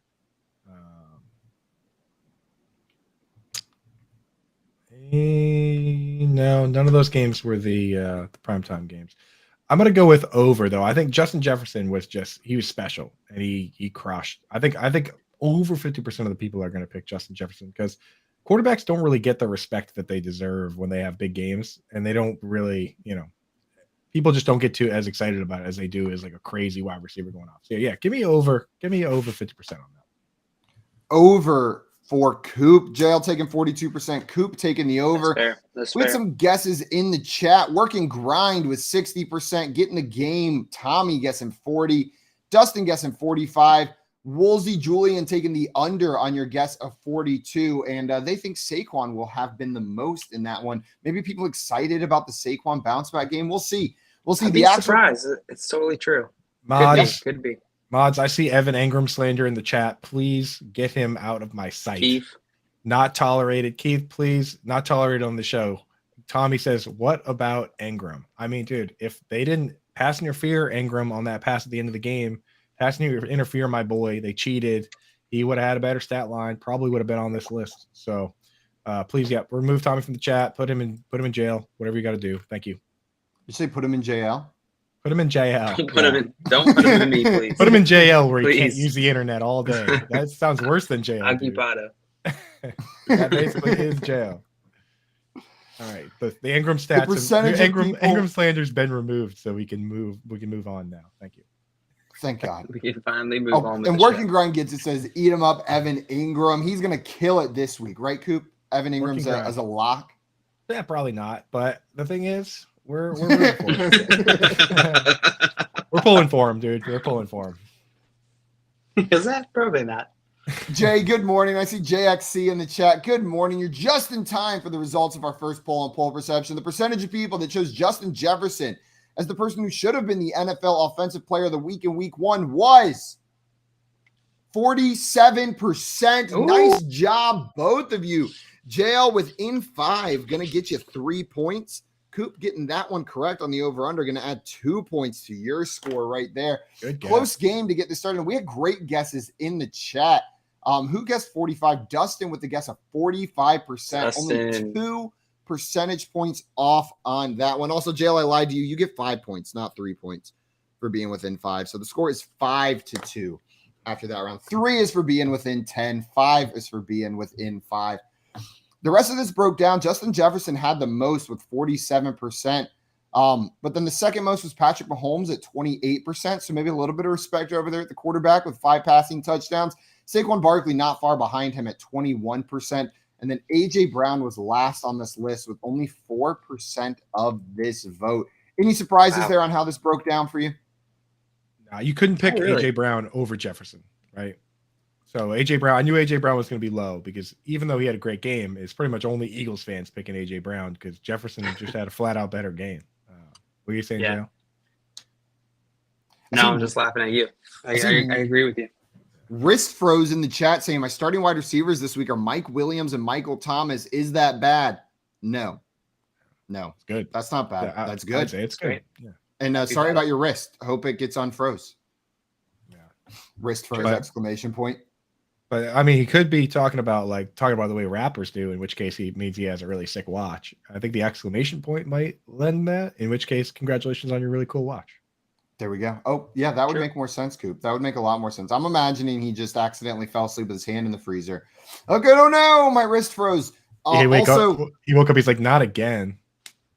Meat Mansion says watches slap. We got some watch fans in the chat. Also, so Patrick Mahomes did not win this poll, but he did win Offensive Player of the Week last week. And Coop, to your point, maybe I think maybe the reason people don't vote for quarterbacks is there's maybe some quarterback fatigue in like these awards and these polls. Like the quarterback wins the MVP, the quarterback wins the Offensive Player of the Week. Like if it's not like an unreal, like otherworldly performance, or if the performances are equal between a QB and a wide receiver, seems like the award goes to the quarterback. So maybe people voting, or maybe it's just fantasy managers like the position players better. I'm tired of these kickers always winning special teams player of the week, dude. Let's get some let's get some Matthew Slater up in there, dog. Like, come on, wake up. Where's DJ Slater, Dallas? bro. Yeah, Slater, bruh. what is it? 311 was an inside job. 311. Sublime, bro. Where Coop, Matthew Slater, dude? Job. I forgot about that. Slater, bro. Coop, are you ready for your first poll? I'm as ready as I can be. Okay, let's do it. Here is your first poll, Coop. Which NFL team do you cheer for? This comes from Dodgers Nation. That is the Twitter account that this came from. Dodgers Nation. Option A is Rams. Option B is Raiders. Option C is Chargers. Option D is other. Tell us who. What percentage of people chose Rams in this poll that came from Dodgers Nation? Oh my God, dude. Give me a friggin' psychology test, huh? Now if I gotta consider how many Raiders fans abandoned the team when they went to Las Vegas, how many like two transplant teams in a city that doesn't care about anything. You know, like, except tacos and hikes. Right? Like, jeez, dude. But the percentage I'm guessing is the Rams. That's the first answer on there. The Rams is the first answer on there, and that's the one you're guessing. Okay. Got to guess how many like waitresses moved out there trying to be like actresses and, you know, brought their favorite team with them, right? So that's got to be like 15%. Others got to be at least 15%. Let's see what I don't know. I'm going to say the Rams, and the Rams just won the Super Bowl, so add 10% to whatever their total was. Give me the old meme answer for this one. Give me I think 35% of folks over there would pick the Rams, the Super Bowl champions. 35% from Coop, 3-5 and straight vibing, baby. And the amount of shade you threw in that, you threw shade on all the transplants in LA. You threw shade on all the bandwagon fans in LA. Like the I take it back. The poor waitresses whose dreams never gonna pan out. I take back the waitress slander. That's the one I take back. The rest the one I regret. Coop's like, suck it. You're serving ravioli, and you thought you were going to be in movies, idiot. Like, just absolutely I didn't say roasting. That. You said that. That's word for word what you said, Coop. It's a direct quote.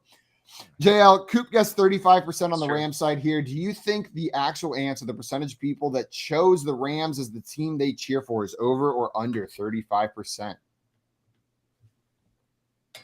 It's just the team that they cheer for. Nonsense poll. And what were all the options again? Rams, Raiders, Chargers, other. Tell us who. And it was from Dodgers Nation. Such a specific group. I'm going to take the under. I think under people are fans of the Rams. It's LA, under dude. People are fans of the Rams. I don't know, JL. I don't think you meant for that to sound like an insult, but it sounds like an insult. Like all you under people are fans of the Rams.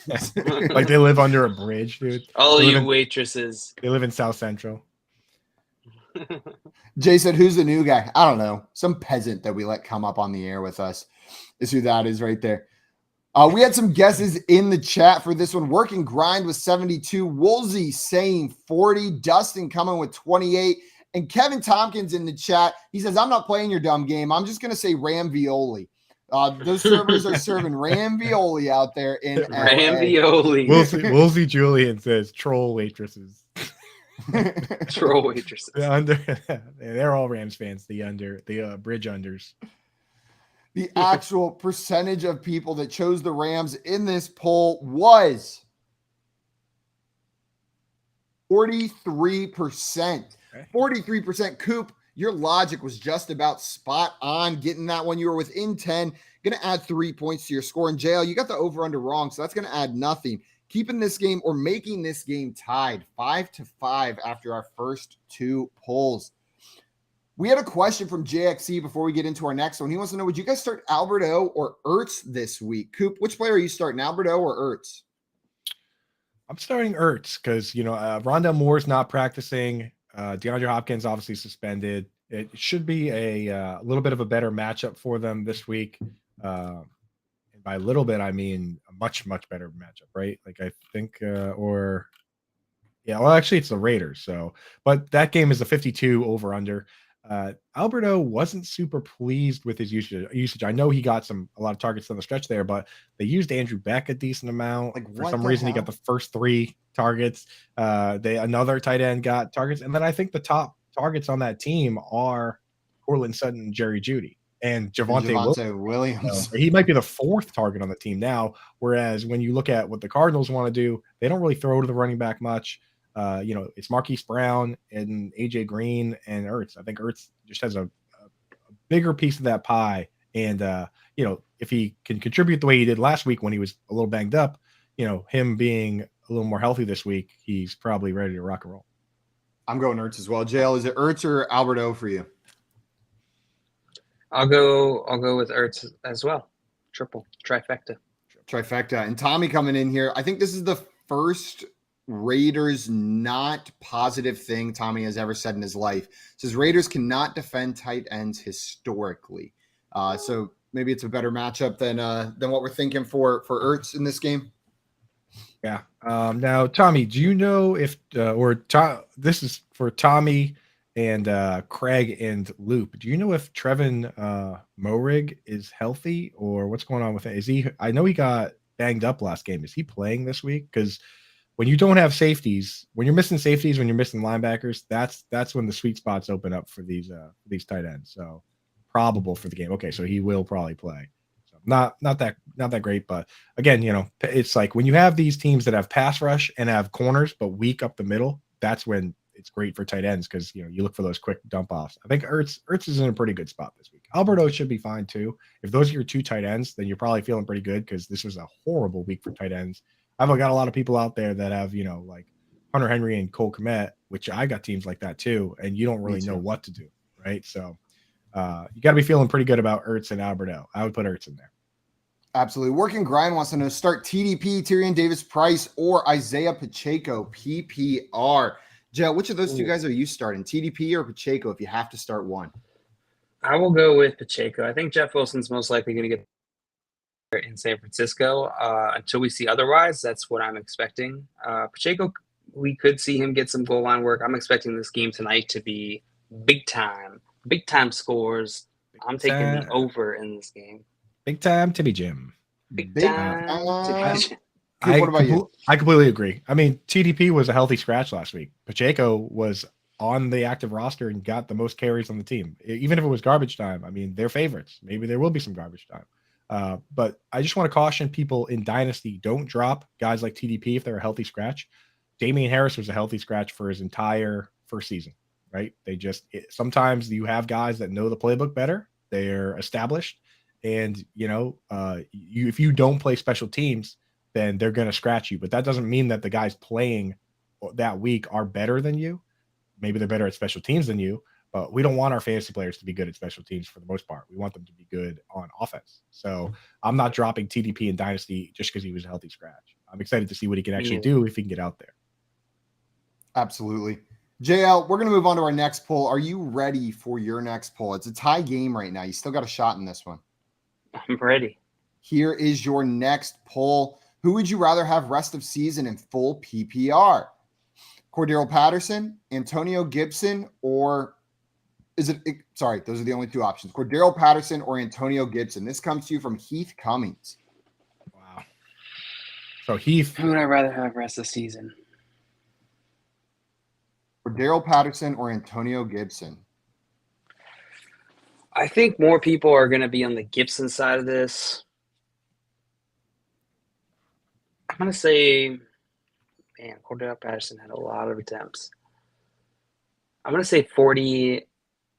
49% from JL on that one. Coop, do you think the actual Hit that percentage fun button for 49%. That's Hit such a that lame fun answer, button. bro. Don't hit that fun button. Don't hit the fun. Hit that fun button. 49. Joe, Split the 49 difference. is one of my favorite numbers. My all-time favorite number is 449, but sometimes they make you pick like a 2-digit number, so I always shorten it down to 49. You guys can't see it, but the fun taps are going up. They're going way up. Under the desk, you're So fun much tapping fun. under the desk, JL. No, not under the On his desk. own, yeah, he's on his own thing, tapping the fun button. Tap the fun button for JL, and then JL sitting over there. He's Tapping the fun button. I'm sitting there just hitting it. I think I just Also- I think I just deleted 3 apps doing whatever I just did. With his meat bonk, Dustin says. Gross, Dustin. But also Woolsey- hilarious. It's so funny. Woolsey said, well, I think I just figured out your pin. Whenever I first read that, my immediate reaction was to go, no, you didn't. My pin is, and then say it out loud. But I'm not going to do that. You almost tricked me, Woolsey. You almost fished me live on the Almost radio. tricked you, dude. No, Funny, fished John, you. I bring up the meat bonk. Producer Keith was like, hey, we have a very serious beat writer coming on today that only talks football. He doesn't talk fantasy. What do you guys want to do? You want to do some like over-unders? I was like, tell him we're playing meat bonk and to prepare a 15-minute poop speech. That's the kind of show he's coming on. So, but yeah, give me the over on that.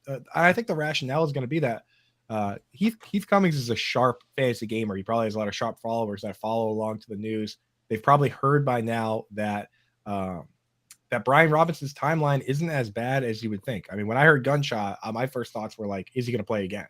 And that went from is he going to play again to is he going to play this season to when is he going to play this season to he might be able to play week 5, which is the earliest game he's eligible for because they put him on the 4-game IR. So he could be ready to rock and roll pretty quick. I think people are going to be thinking about that and thinking, okay, Cordell Patterson's locked in. Gibson has a hurdle to get over coming week 5 or 6. So give me the over on Patterson there. Over on Patterson right there. JL taking 49%. Coop taking the over. Dustin guessed 55% in the chat as well. Well, the correct percentage of people that chose Cordero Patterson in this poll was 58%. 58% on the Cordero Patterson side over Antonio Gibson. Pretty good for both of you. JL, you're going to add 3 points to your score, bringing you up to 8. And Coop, you're going to have 2 points for correctly picking the over-under, bringing you up to 7 points. It is neck and neck here. Also, Kevin letting us know, Coop, about Heath Cummings having sharp followers. He says, that's not true. I follow him. So Well, mostly sharp followers they got in there. Mostly sharp followers. And one reasonable follower. The very reasonable Kevin Tompkins. Just The reasonablest. Coop, are you ready for your next poll? I'm ready. I'm prepared. I know I have the Twitter mindset going now. Now I know. Okay, this one comes to you from Todd Furman. Do you bet NFL player props on a weekly basis? Side A, I don't have access. Side B, no. Side C, yes. What percentage of people voted I don't have access? Come on, bro. So you give JL one that's which running back is better, and I've got this one that like it's like what percentage of people on Twitter live in states that don't allow electronic sports gambling? So how many options were there? 3. I don't have access, no, and yes, which is the opposite order I would have put them in if I was posting this poll. Coop's loving his life right now. Yeah, like what is I don't have access is geez, what percentage of the states don't have sports betting? It's probably like a third or maybe a quarter. I don't know. Geez. I would say that at least 25% of people. There's probably people that also like live in states where you can gamble on sports and they just don't know how to do it either. That probably was like, yeah, I don't have access. Like I don't know how I can do that. It's confusing states. Yeah. So I'll go 29%. of people. 29. So you have a quarter of the states don't have access. 4% of people are just a little confused. 29%. JL, do you think the actual answer is over or under JL's guess of 29%? 29% on which one? I don't have access. Right. Oh boy. I'm gonna take the under. JL taking the under on this one. We had some guesses in the chat. Woolsey with 35, Meat Mansion with 37%, Dustin with 20% on this one. The actual percentage of people that chose I don't have access was 10%. Oh my God. Coop, you were 19 percentage points away. JL, you read that one correctly. Going to add 2 more points to your score, making it 10-7 after round 4. And Coop, I think if this was like a Gallup poll, like a properly conducted survey with a reasonable sample, you probably would have been a little bit closer. But I have to imagine the person asking this talks about sports betting, right? So maybe the people following him are a slightly biased audience towards sports betting, and that might be where that extra 15% or 19% came from. Probably the case. Probably the case. Guys, it is a close game. We got one more poll, and how we're going to do this one is I'm going to want both of you guys to guess a number for me. If you've got pen and paper ready, we're going to make it fast, though. You'll have about 15 seconds to write your answer down once I get this poll out there. Whoever's the closest is going to get 5 points, unless you get it exactly right, in which case you will get 10, which means whoever's closer on this poll is our champion for today. You guys ready? Okay. Ready. Yeah. Here it is. Which running back do you prefer in a dynasty league? This comes from Ryan McDowell. Option A, Darrell Henderson, or option B, Cam Akers. What percentage of people chose Darrell Henderson? And the question was, which running back do you prefer in a dynasty league? Darrell Henderson or Cam Akers? What percentage of people chose Darrell Henderson? We've been talking a lot of redraft, but this one's taking it from a dynasty perspective. Give you guys about 15 seconds to come up with your answers there. While we're doing that, I see Wrist Froze asked another question. Is Derrick Henry falling off? I stashed Hilliard just in case. I don't think Derrick Henry's falling off. I don't think you have to worry about him falling off, but Hilliard's a good stash because he may have a receiving role in that offense regardless of if Derrick Henry's falling off. So Hilliard's a guy that I want on my bench if possible. You guys got your answers? Yep. Okay, let's see those answers. Coop, what you got? 77%. JL with a 50% guess. Well, the actual percentage of people that chose Darrell Henderson in this poll was, one of you is 2 percentage points away and is going to be the winner of this show. 52%. JL, back-to-back victories, my man. Nice job on that one. Well, actually, technically, he only has one victory as a co-host of the show, and now he has one guest appearance victory. So one guest, one host victory, technicality. One victory. Yeah, one peasant guest. You can't victory. tell the difference from this side. Huge difference. How do we look over there, by the way? You look fantastic. A little choppy, but fantastic. Beautiful. I'm gonna pop I actually am a little bit choppy though. That's not anything on your That's end. just real life, yeah. Yeah. I just woke up pop a and little bit lock choppy in over there. You've been doing the robot. Yeah, I had a rough night of sleep and I always wake up choppy after that. Coming up right after this, we've got Jim McBride from the Boston Globe, Patriots beat reporter, joining us on air. And we've got some week 2 questions that we need answered. Mike Barner from Roto World is joining the show a little bit later today. Make sure you're sticking around here. This is the Front Yard Fantasy Morning Show here on Better Sports Network.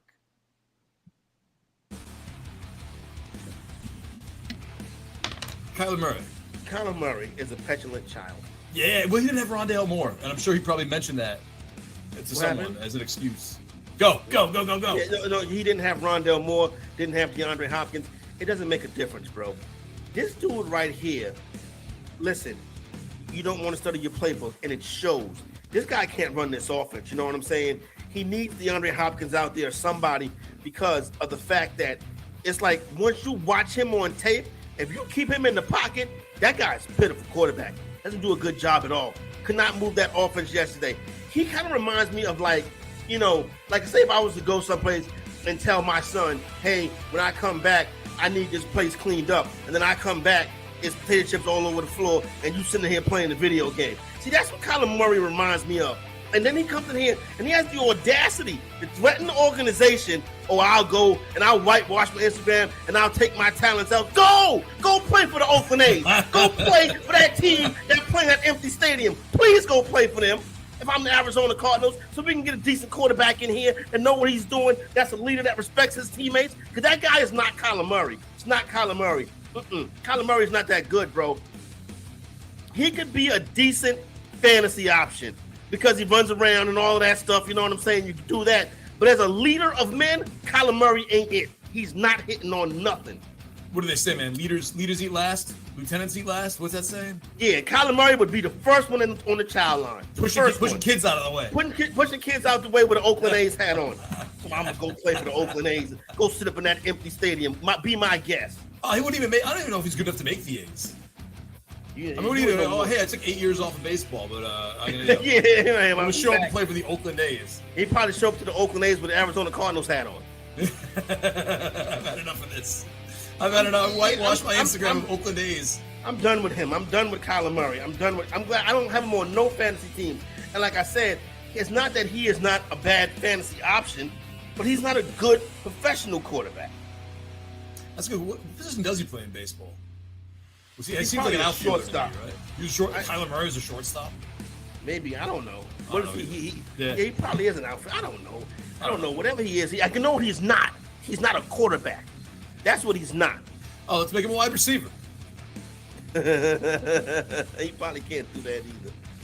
That's he wasn't out. He is an outfielder. Was an outfielder. Could be future outfielder.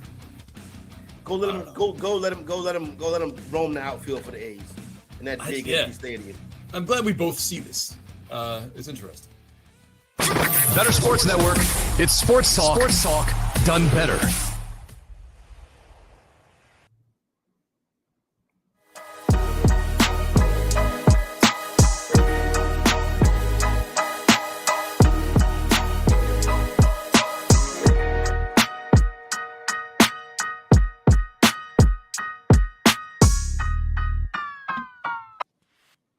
Welcome back in, everybody, to the Front Yard Fantasy Morning Show here on the Better Sports Network. Coming up shortly, we are going to have Jim McBride, writer from the Boston Globe, Patriots beat reporter, joining us to talk some Patriots. Before he jumps on here, though, Coop, I got some questions for week 2 that I feel like need to be answered. Some things that we saw in week 1 that didn't really quite answer the things that I saw in the preseason or created some new questions. The big one for me, 2 guys that I hyped up the entire offseason as potential breakouts were Justin Fields and Darnell Mooney. I feel like we didn't really get to see what this new offense is actually going to look like with the monsoon game there, but some of the stuff we saw was concerning. A couple flashes from Justin Fields. It looks like they are trying to get him out of the pocket a little bit more this year, not just making him stand back there. But did you see enough to have optimism from this Bears team? I mean, I would go as far as to expand that well beyond Fields and Mooney and well beyond the Bears to everybody that was in that game, right? Like the Bears and the 49ers, not to mention those are the 2 teams that are already kind of like grindy, run the ball teams. And then you put them into a, muddy monsoon game and you just get the sloppiest game possible. So I'll go as far as to say that I'm calling that a complete wash. And we're basically getting a week 1 situation from those teams where, we haven't seen, I feel like I can't judge Mooney, Komet, Justin Fields. We can't judge any of the 49ers pass catchers. We didn't even see George Kittle, who didn't even play. So I think we're kind of getting a fresh re-roll on all these guys.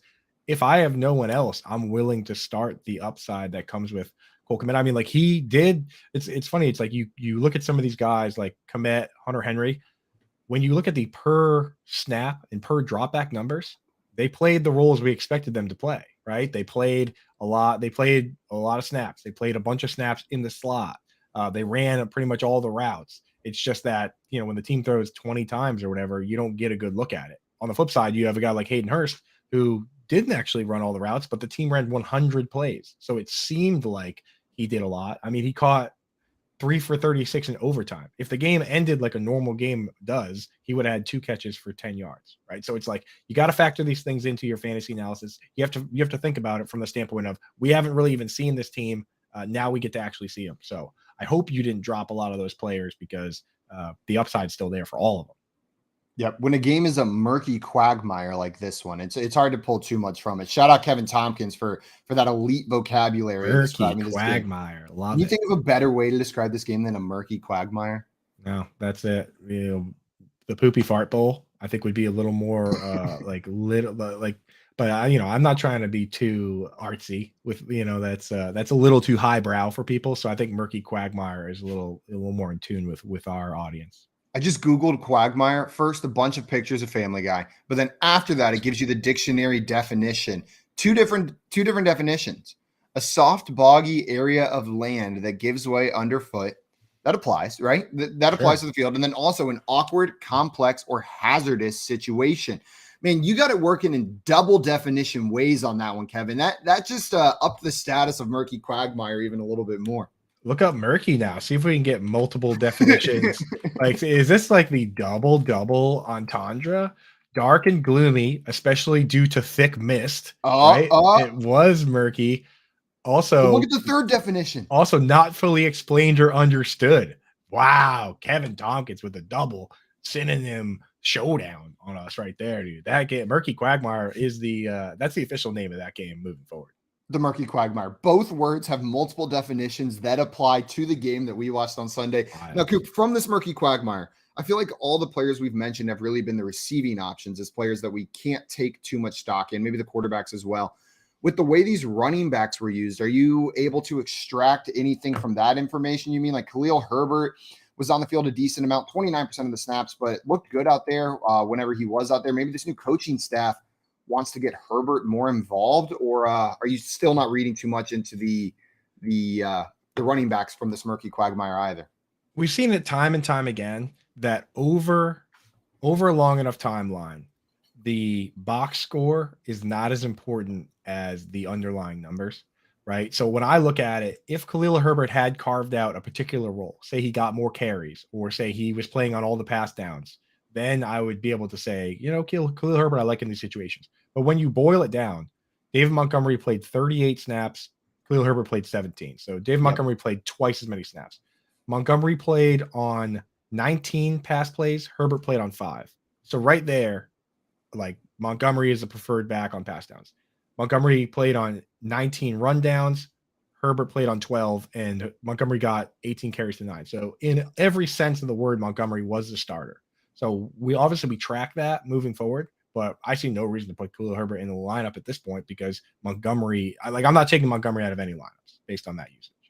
Yep, I'm with you. Now, I think the two quarterbacks, a lot of people have questions. I know I drafted both of these guys as a later round quarterback in 1 QB leagues whenever maybe I missed out on that top tier, the Josh Allens, the Lamar Jacksons, the Patrick Mahomes weren't falling to that 7th, 8th round, like didn't get a value on them. And so I was willing to take a Justin Fields or a Trey Lance. Are you worried about these quarterbacks? I know this game didn't assuage any concerns. Someone's going to have to tell me again. Which one is it, Coop? I think it's assuage. Assuage. Assuage sounds fancy, doesn't it? Yeah. Suave, man. Assuage my concerns. I can't even say it. Assuage. But do you have concerns for Justin Fields and Trey Lance? If you had to give a prediction for these guys on where they finish, assume a full, healthy 17-game season, are these top 12 guys in your mind? Or do they have the potential to end there? They have the potential to be.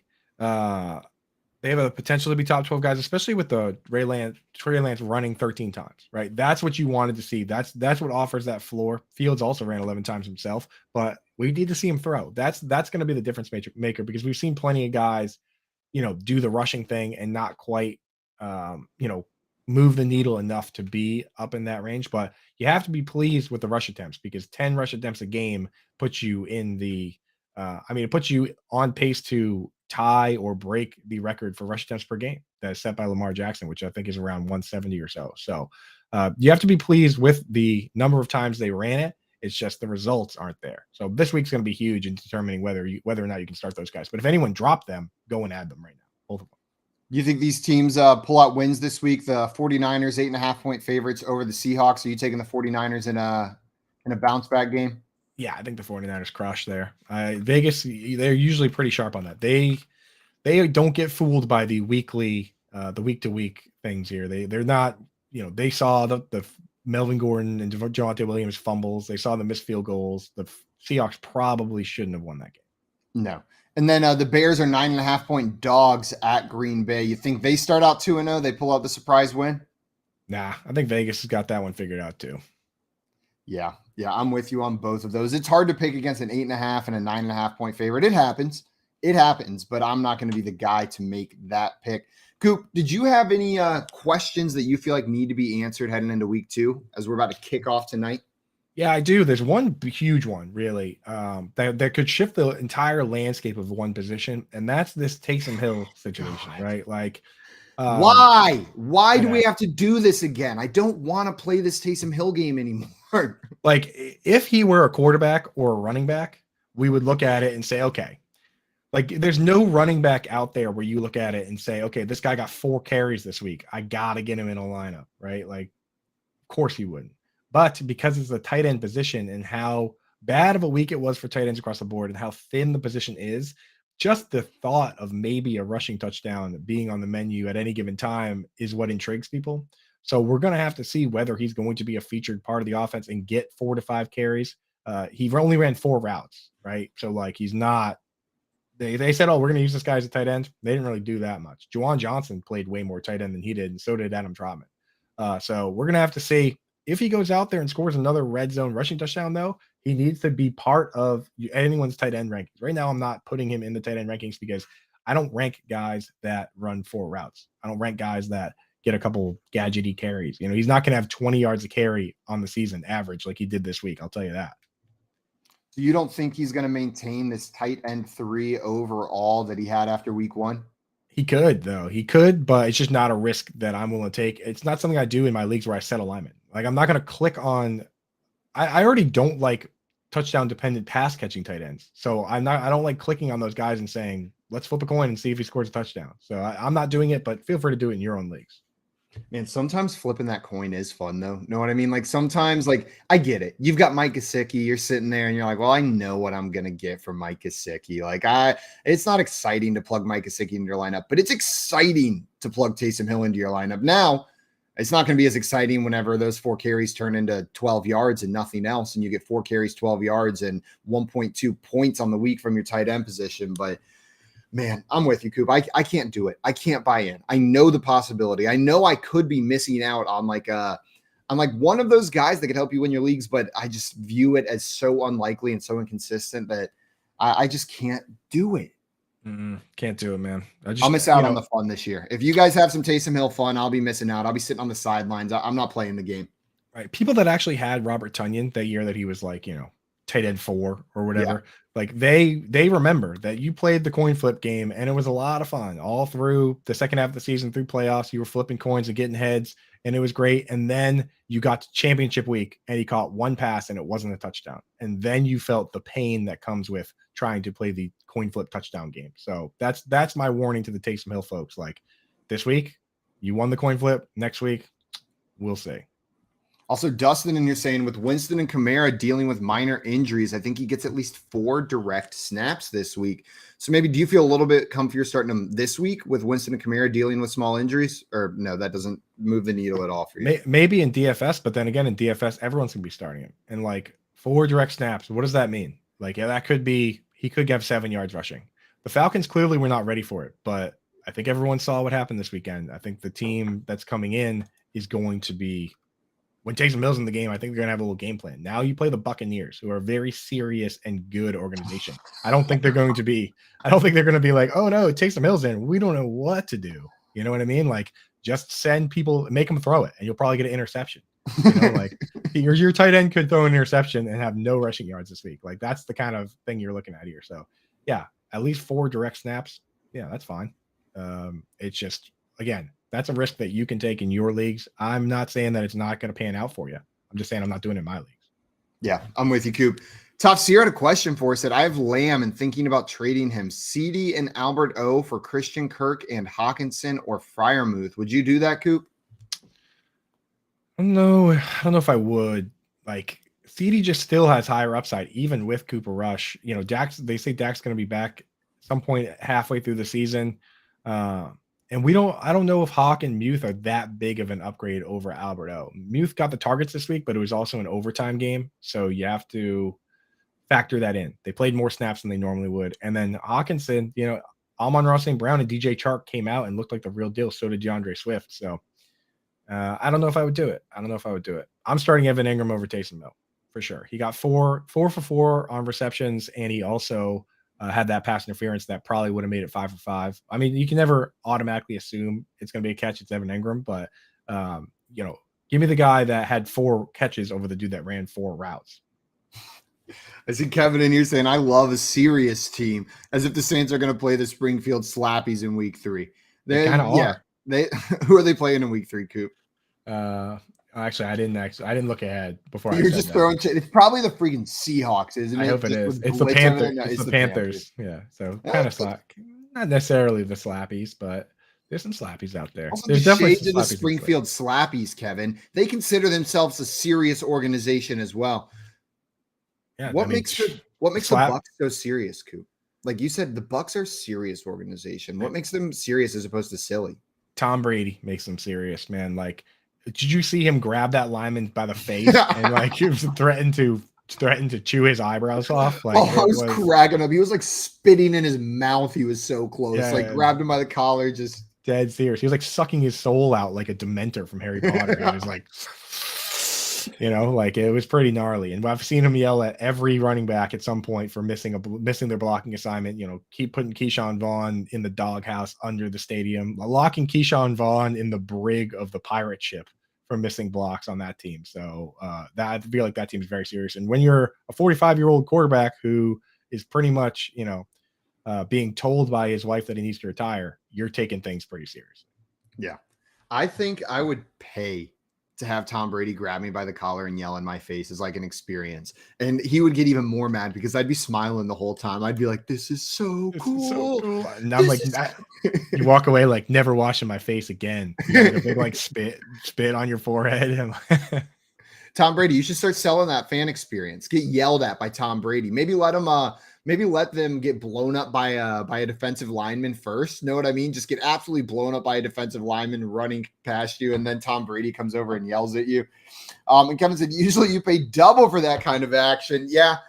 It might cost a little extra if you want him to get some spit going on in there while he's screaming as well. That's going to cost you a couple extra dollars. Coop, I had some more questions. Taysom Hill was one of the big ones for me, but there was a player that was used in a way that I did not necessarily expect in week 1, and that was Javonte Williams, with just how heavily he was targeted in that receiving game. What was it, 12 targets in week 1 for Javonte Williams? Do you think that continues? Is he going to be targeted that heavily for the rest of the season? I mean, I'll tell you, like, the easy answer is no. Like, he's not going to have, what would it be? If he gets 12 targets every game, that's like what Cooper Kupp got last year. You know, I'll tell you a pretty easy prediction of mine that he doesn't get 200 targets this year. But it looked like they wanted to use him in that situation, so I wouldn't be surprised if he's a guy that gets 5 or 6 receptions. And like that's the difference maker between him having a high end RB1 potential versus being a potential back end RB1 is if he's getting that work, then that makes all the difference in the world. So if you pick Javonte Williams, got to be feeling real good about that. Yeah, and if you faded Javonte Williams, then you're probably feeling a little bit worse about that. Yeah, I faded Javonte Williams at cost. I just thought Melvin Gordon was going to be a little bit more involved, and I feel like the receiving work was even more split up last year, slightly favoring Melvin Gordon. But maybe they made that switch. Maybe Javonte Williams is that guy now. Do you expect the rushing work to still be about evenly split between these guys? Because Javonte looked good out there. He looked pretty damn good with the ball in his hand. And Melvin, 4.8 Melvin looked good too. Scary. That's not bad. He looked good too, and I think it's going to be. I think they're just going to play it the way you would if you had 2 good players, which is like. And these guys, if you go back and watch, they were taking themselves out of the game. One of them had an 11-yard run. He'd have his hand up like this, come on in. Like, so I think that you're going to have situations like that where if a guy runs for 15, 16 yards, he knows that the game plan is to not force it and not, there's no reason a 5 to 8 second NFL play is exhausting. It truly is. Like, if a play goes longer than 5 seconds, then you are exhausted. So there's no reason not to sub in that other guy. I don't think these guys care who scores the touchdown as long as someone scores it, especially after last week where neither one of them could get it done. So that's where I'm at. Yeah. No, I mean, just a 5-second getting out of bed and onto the floor into the bathroom is a little bit exhausting. Like, I'm out of breath when I sit down for my morning poop after like having to force my whole body up, climb out. I'm sitting there just heaving a little bit. I need someone to come relieve me and finish that poop for me in the morning. Do a 15-minute speech, it's a lot. It's a lot. It's a lot. Coming up soon, we've got Mike Barner from Roto World joining us, and we're going to keep talking some week 2 questions that we need answered this week that got brought up in week 1. You're listening to the Front Yard Fantasy Morning Show here on Better Sports Network. And follow your fantasy team while you buy, sell, and trade collectibles in real time, only on Better Sports Network. If you are better of the NFL like I am, the Detroit Lions were money last season. They were the best team against the spread in the league. Another home dog. Philadelphia Eagles come on the road as 4-point road favorites. And, Joe, my thing is people are falling in love with the Lions this offseason because of Hard Knocks, because of Dan Campbell. Everybody is talking about and loves. They have a soft spot in their heart for the Detroit Lions. And I get it. I do too. But the bottom line of the matter is this. They're still losing football games. So when I look at this game between the Eagles and the Lions, I think the public, right now, we're still seeing most of the money backing the Philadelphia Eagles. I think the public is going to come in and drive this number down, but I love this spot for the Philadelphia Eagles. Do you really think that the money's going to come down on the Lions? Because, CP, I think there is a lot of juice, especially after the Gardner-Johnson trade. I feel like there's a lot of juice about the Eagles being kind of the hot team out there, I don't know. Are you sure? What makes you think that? Just curiously, I know the Hard Knocks factor is always a factor, and believe me, I love what Dan Campbell's doing there too. But I don't know, man. It kind of feels like the Eagles are kind of a hot team. I think you look at the people that have bet these games already are the smart money, the wise guys, the sharp money. They're in on the Eagles. I think as we get to next weekend, and I think the public bettor is going to look at the Lions catching 4 points at home. And then you know what the public bettor is going to think? One of these road favorites are going to lose. And I think they're going to point to the Eagles. I understand the Eagles are getting a lot of love, but I think the more advanced bettor and fan is going after the Eagle. I think the public comes in heavy on the Detroit Lions. But like I said, I think it's a beautiful spot. This is a smash spot, in my opinion, for the Philadelphia Eagles. That the public kind of views it as like there's going to be a letdown spot or something. You had the great offseason, but I'm not sure Jalen Hurts is the guy, all that stuff. Yeah, I can understand that and where you're coming from there. The one thing about this line is like Eagles are 4-point favorites. After they beat them by like 40 last year, oh man. They smoked them last year. That's always the kind of line that scares the hell out of me, quite frankly, CP. This is the type of game where the Eagles will show up. This is the Eagles' wheelhouse, particularly from last season, beating up on a team that they are better than. And one thing, no matter how much you love the Lions and that offense and Dan Campbell and Hard Knocks, that defense stinks. And Philadelphia is going to run all over that defense. I think they're going to have a tough time with them. Better Sports Network is betting, fantasy, collectibles. It's sports talk done better.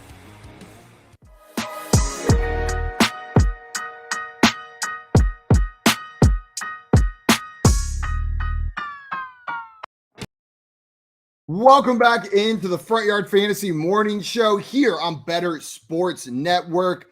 We had some questions come in right at the end of that segment, Coop, and I think this one's a perfect question for you. Who are you starting this week? Durham Smythe or Evan Ingram? And we cannot hear Coop. I'm sure he said Evan Ingram. And we still can't hear him. I'll do my best Coop impersonation. Oh, yeah, it's Evan Ingram for sure. I know Durham Smythe looked pretty good out there, had some decent snaps, but you're going to want to start Evan Ingram. Did I nail what you said, Coop? I was trying to read your lips. Did Keith muted me, dude? It's such a jerk. Can you hear me now? Oh, I can hear you now. Okay, yeah, he muted me. That wasn't me because I just checked my thing there. So that's on Keith. Typical Keith, Jets obviously, fan. Keith, pack your stuff. Pack your stuff. You're done here. It's not funny. Sorry for laughing as you got fired. That wasn't nice, Keith. Yeah, it is kind of funny though. He goes, I already packed. So you muted me on purpose. You just packed up and you were like, all right, I'm gonna sabotage the show on my way out. Yeah, you can't start Durham Smythe. You know what I mean? Like there are people I would start over Evan Ingram. Durham Smythe isn't one of them. He's just it's like starting Nick Boyle, right? Like Nick Boyle, like in 2019, Nick Boyle played more snaps than Mark Andrews, but his job is not a job that is conducive to fantasy football success. So don't start Durham Smythe in any format. Unless you want to get really crazy on DFS and try and start someone that no one is starting. Then go ahead. Start Durham. Truly Epic says, so Tom Brady's playing the Saints this week, and we all know how that goes. We love a good narrative. I'm thinking to bench him for Wentz, who did better and has a good matchup. What do you think, Coop? That might be getting cute, but I see the logic. I see the reasoning from Truly Epic here. Would you be benching Tom Brady for Carson Wentz?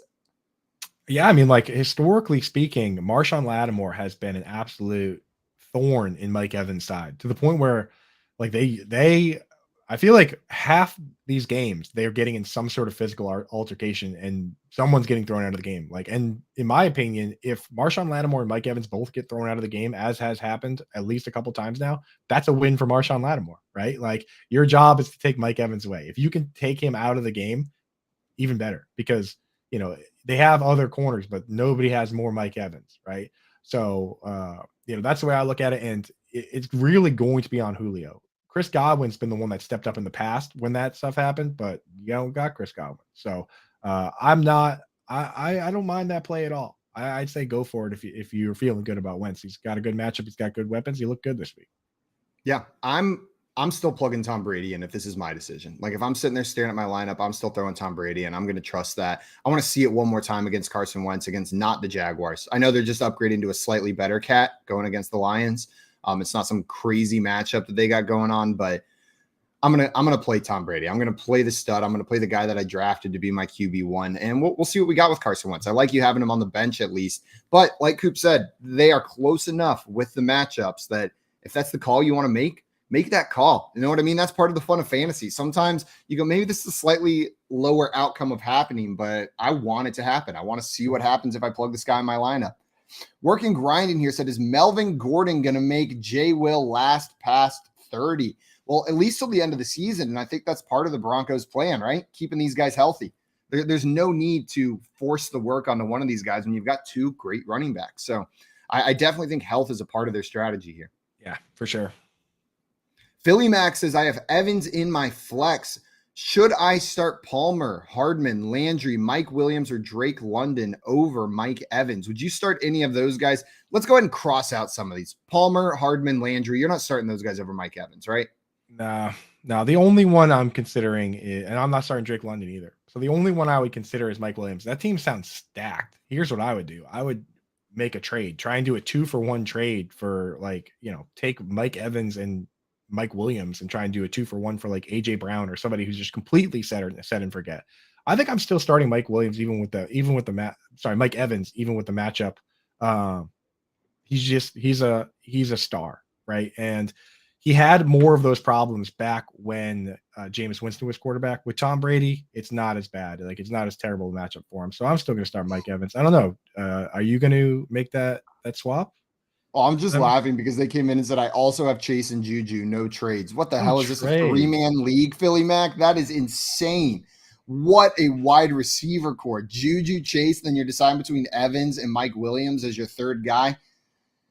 12 team. That is hot. That is such a hot team right there. 25-year league. You're killing it, Philly Mac. I'm too distracted to answer this question by how hot this team is. I think the dynasty team, I just don't get how you would have gotten. I guess it is possible to draft all those guys. You just hit on a bunch of like Landry. You could get Landry, Mike Williams, all those guys a little later. So pretty good job. And then Philly Max said RBs are a little weak. That's okay. If I'm going to be weak at a position at the beginning of the season, I like it to be running back. That's the one position where I'm comfortable figuring out as the season goes on. But you know what? We're about fun here, right, Coop? Like it's about fun. That's all we're about. Mike Evans and Mike Williams are close enough, and Mike Williams has the awesome matchup. Keenan Allen is out, and that tie-breaking factor is you're going to be watching Thursday night football tonight, and you want that guy in your lineup. I'm throwing Mike Williams in there and hoping for a high-scoring game against the Chiefs tonight and that he gets heavily targeted. We get one of those like top 2 wide receiver Mike Williams weeks that he can put out there. I like that, dude. And this league, like if it was instituted 25 years ago before there was even trading, and you haven't allowed trading at any point, let me guess, this is also probably a standard league, Philly Mac, if it's a 25-year-old league that still has the original rules. PPR, wow, look at you. So if you changed to PPR at some point, you should change to trading, unless at some point they were just saying they haven't traded to get these wide receivers. Maybe they were saying like no trades to get to this point. I thought it meant no trades allowed, because if trades are allowed and you only start 2 wide receivers and a flex, then try and package up 2 wide receivers and trade them for a better wide receiver or trade for a running back. Yeah. So pretty interesting format there. And if you need help convincing your league mates for trades, just send them over to FYF Josh over there on Twitter. Josh Fuster is the man when it comes to trading. And his phrase, trading makes fantasy fun, has never been more accurate. We had another question from Eric in here. Eric said, PPR flex, Elijah Moore, Chase Claypool, or Isaiah McKenzie. Which one of those are you starting this week, Coop? Moore, Claypool, or McKenzie? I'm starting Elijah Moore. I really liked his use. So McKenzie's got to be out. He didn't play nearly a full snap share, not even like a full slot guy snap share. He played half the snaps. He was sharing those slots with extra tight ends, with Jake Kumaro, with Jamison Crowder. So I can't start McKenzie. Claypool is interesting, but in full PPR, I'm starting Elijah Moore. He led the Jets in snaps. He played even more than Corey Davis, who was their split end. I'm big on Elijah Moore. From what I saw, he is their top wide receiver. Just by the way they rolled them out, the formations they were using. So I'm trying to acquire Elijah Moore in as many leagues as I can moving forward. I wish it could be Isaiah McKenzie. I wish that Bill's slot role was a little bit more defined. You know what I mean? If we saw Isaiah McKenzie go out there and he was the slot guy for the Bills, my answer would be Isaiah McKenzie here most likely, but it's Elijah Moore. That's not the reality of the situation going on there. Jamison Crowder is going to be involved, and they're going to use them in different situations out there on the football field. So I'm going to go Elijah Moore as well, Coop. Keep an eye on Isaiah McKenzie. Maybe he earns more of that role. And if Jamison Crowder goes down injured, then he's the guy in the slot. Yeah, 100%. 100%. We had another question in here, a Julio question. What's your trust level with Julio being a wide receiver 3+ for 11+ games? So do you think he can return that wide receiver 3 value in 11 or more games this season, Coop? I don't project currently healthy players to get injured. So I'm not capping it at 11. I'm like, as of now, he's going to play 17 games in my opinion, because he's not hurt. He doesn't have nagging injuries right now. So I'm rolling him out confidently as a wide receiver 3 in a lot of places, because he's the second wide receiver on that team with Chris Godwin out. He was, getting handoffs, doing everything you want to see from a guy. And we just talked about why Marshawn Lattimore could be a problem for Mike Evans this week. So Julio could be in a great spot. Yeah, I'm with you. Roll out Julio until you can't. He's going to be great with Chris Godwin out, and he'll probably still be used and still be utilized in this offense whenever Chris Godwin's back. Just lower that ceiling a little bit right there. Truly Epic wants to know a better defensive start this week. Bengals against Dallas with Cooper Rush starting at quarterback, or the Rams against Atlanta. Coop, which way are you going on this one? Bengals at Dallas with Cooper Rush, or Rams against Atlanta? I'm going Rams against Atlanta. And a big part of that is fantasy points for defenses can be difficult to predict at times. Like, you're not going to predict a pick six, and even interceptions and fumbles are tough to predict, but sacks are easier to predict. And I think that the Rams pass rush is going to be all over these Falcons. And Marcus Mariota is a guy that holds onto the ball longer because he does have mobility. Those guys do tend to get sacked a little more often. Like, you think in your mind, you're like, oh, these guys are better at escaping. But the reality is that, Cooper Rush might throw the ball away, whereas Mariota says, I can salvage this. And then it turns into a sack that might not have been a sack. So I think that the Cowboys game plan is probably going to be a little conservative. And I think that the Rams are going to be able to really crush the Falcons, honestly. Yeah, it's Rams for me as well in the bounce back game this week. I don't mind the Bengals start, but if you have a defense like the Rams, especially in a matchup against the Falcons. You just start them. You throw them out there. That's not the week where you're trying to look for another team to start. And I imagine the Rams were probably a drafted defense, truly epic. Like I imagine you probably have them on your roster as well. Philly Mac brought up an interesting question in here. Said, I have Justin Herbert. Would this make you put Mike Williams in rather than Evans? Thanks for your help. So just on a more meta scale, Coop, whenever you're playing redraft and you're setting your lineups, how much, or whenever you're drafting, how much do you take like that stack into account, that quarterback wide receiver stack, the quarterback tight end stack? I care about it far more in best ball and DFS, like exponentially more. In my redraft rankings and in my lineups, I start the best players. I don't care if I'm starting 3 guys all on the same team if those are the best players. Like I'm not going to put in a worse player just to appease some sort of narrative I've created in my head for how the game's going to go.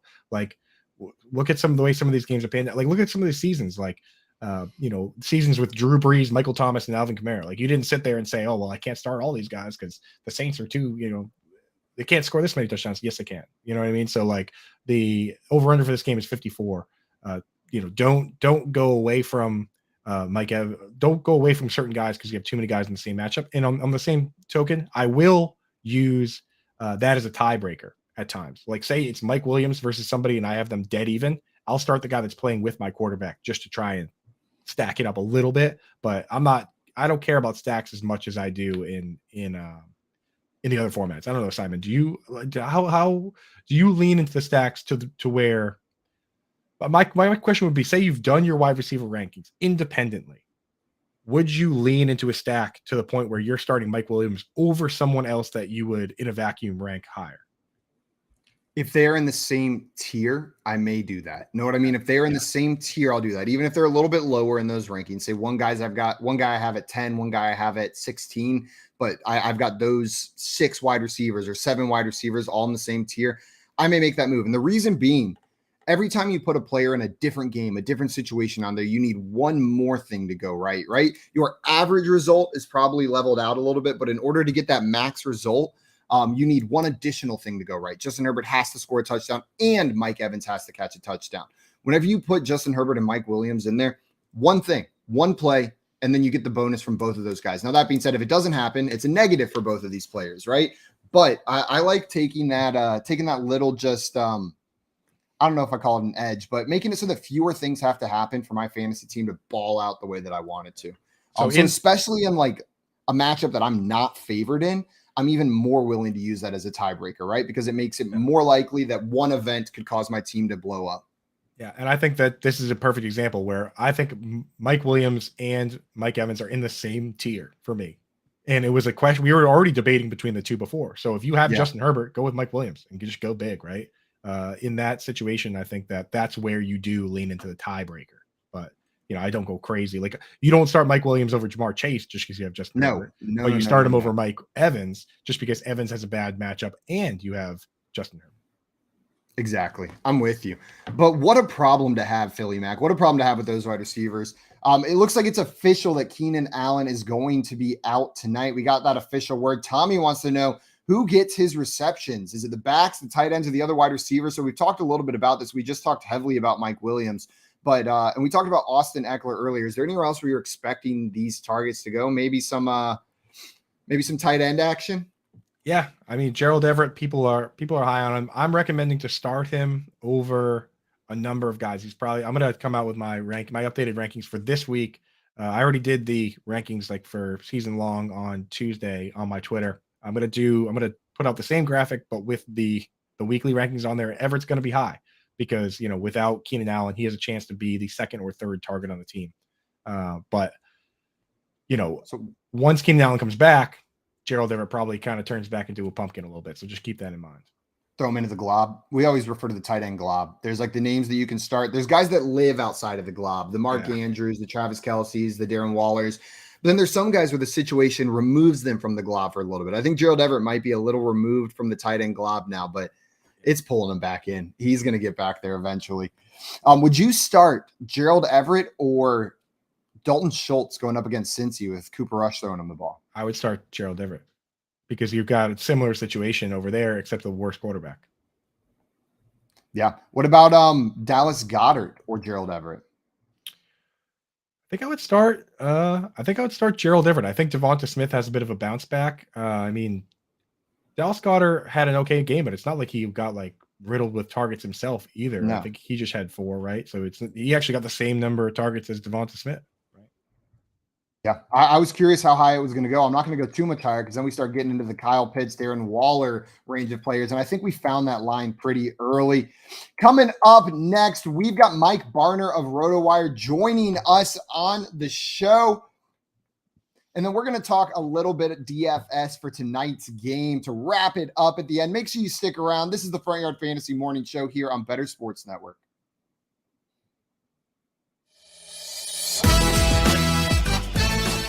Whether you collect sports memorabilia, fantasy championships, or winning bet slips, talk about it on Better Sports Network. I believe one of our bosses at Better Sports Network put out a tweet asking all of the hosts on Better Sports Network to react to how their fantasy teams are going thus far. And my reaction was 2 words in all caps: not ideal. It's not having more of a 500 type of week. But then you had others respond saying they don't check their scores until Monday. Why? What? Is it just not fun watching your fantasy teams as the games are going on? I understand maybe not obsessing for the first hour, but normally, Ron, within the first 2 hours, I'm checking my scores. Why are some of our analysts on BSN against checking their scores until freaking Monday? That to me is like you're watching porn and the girl starts to take off her shirt and then you click off the video. Why? Don't you want to see the rest? Like, come on, man. Sorry, I'm a person that has to look at scores. No matter how much I try and refrain, like I have to open it and look. So that's just me. Sometimes it's not good. I get it. I understand if someone doesn't want to check till the night. You have so many leagues. You don't want to put stress on yourself. But you're not checking Sunday night going into the night game to see what you have left. You don't want to know who your opponent has. You have, I don't know. For me, I got to check. So I got to look. No matter how much I have to, like right now with baseball, like I'm checking it every day. I mean, I thought in my home league I was done. This guy had a huge lead. I am actually a point and a half back now. So now I'm like, oh, here we go. And I have another league that's close. So yeah, man, I mean, I got to check. If you don't want to check during 2, 3 o'clock, I get it. It's early and things happen, but I'm always looking. So I don't see how you can go the whole day Sunday. It's fun. Isn't it fun watching your scores while the games are going on? It's fun. I get that you're on tilt kind of, but that's why we play. So what are you going to do? Not watch games all day and then be like, all right, I'll tune in at 7:15, see what happens. Like, that's what it's like doing. I don't know. I don't get it. Whether you collect sports memorabilia, fantasy championships, or winning bet slips, talk about it on Better Sports Network.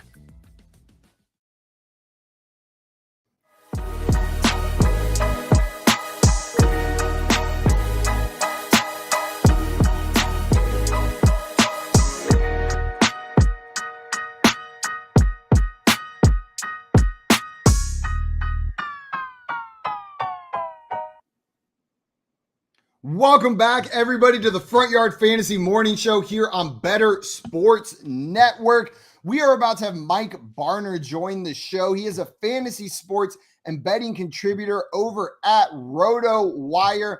He also was a finalist for the 2018 FSWA Basketball Writer of the Year Award. In addition to RotoWire, Mike has written for Sportsline, Sports Illustrated, DK Live, Real Time Fantasy Sports, Lineup Lab, and KFFL.com. So we're going to bring him up here, get some of his takes for the game tonight, Coop.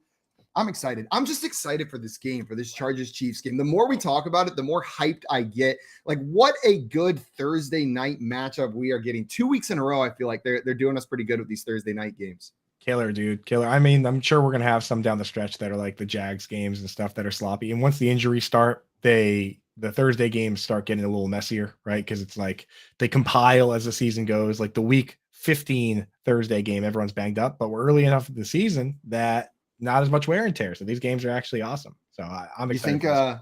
You think there's a world where we get a game like we did last week where like we're expecting this close game between two powerhouse teams and then it's just a blowout again? You don't say that.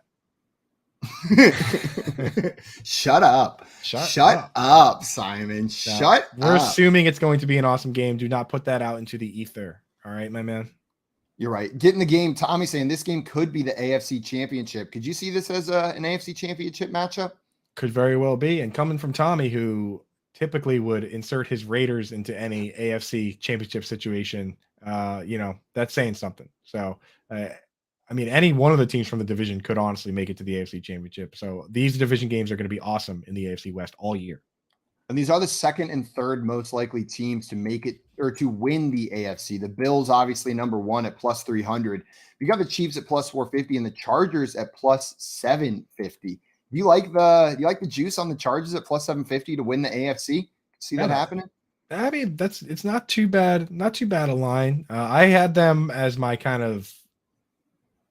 You can't really say they're a sneaky pick, but I had them as my pick in a couple spots where we were doing, fantasy alarm. We always do everyone's got to take an AFC team, NFC team. I took them as my AFC team. I think that when everybody's healthy, this team is as good as any team, and they can win games, right? Absolutely.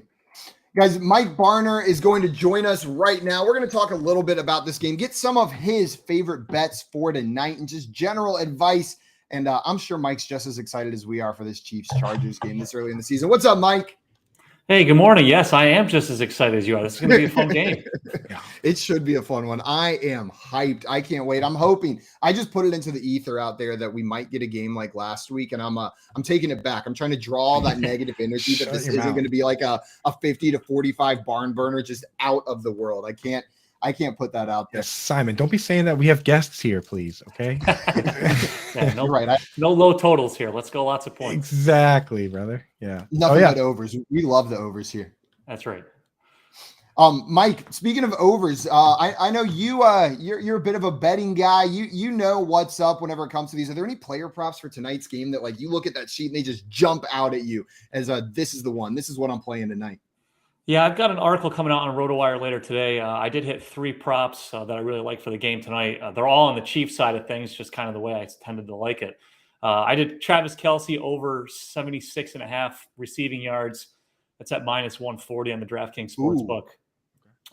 That was at 95.5 yesterday. The odds were minus 115, and I took the over on that. I liked it at that number. He's really done some damage against the Chargers. Last 3 times he's played against them, he's had at least 90 receiving yards each time. He had 191 receiving yards in their second matchup against them last season. So that's one of my favorite bets. I know the public is pretty heavy on that, which gets kind of scary, but I do like that one.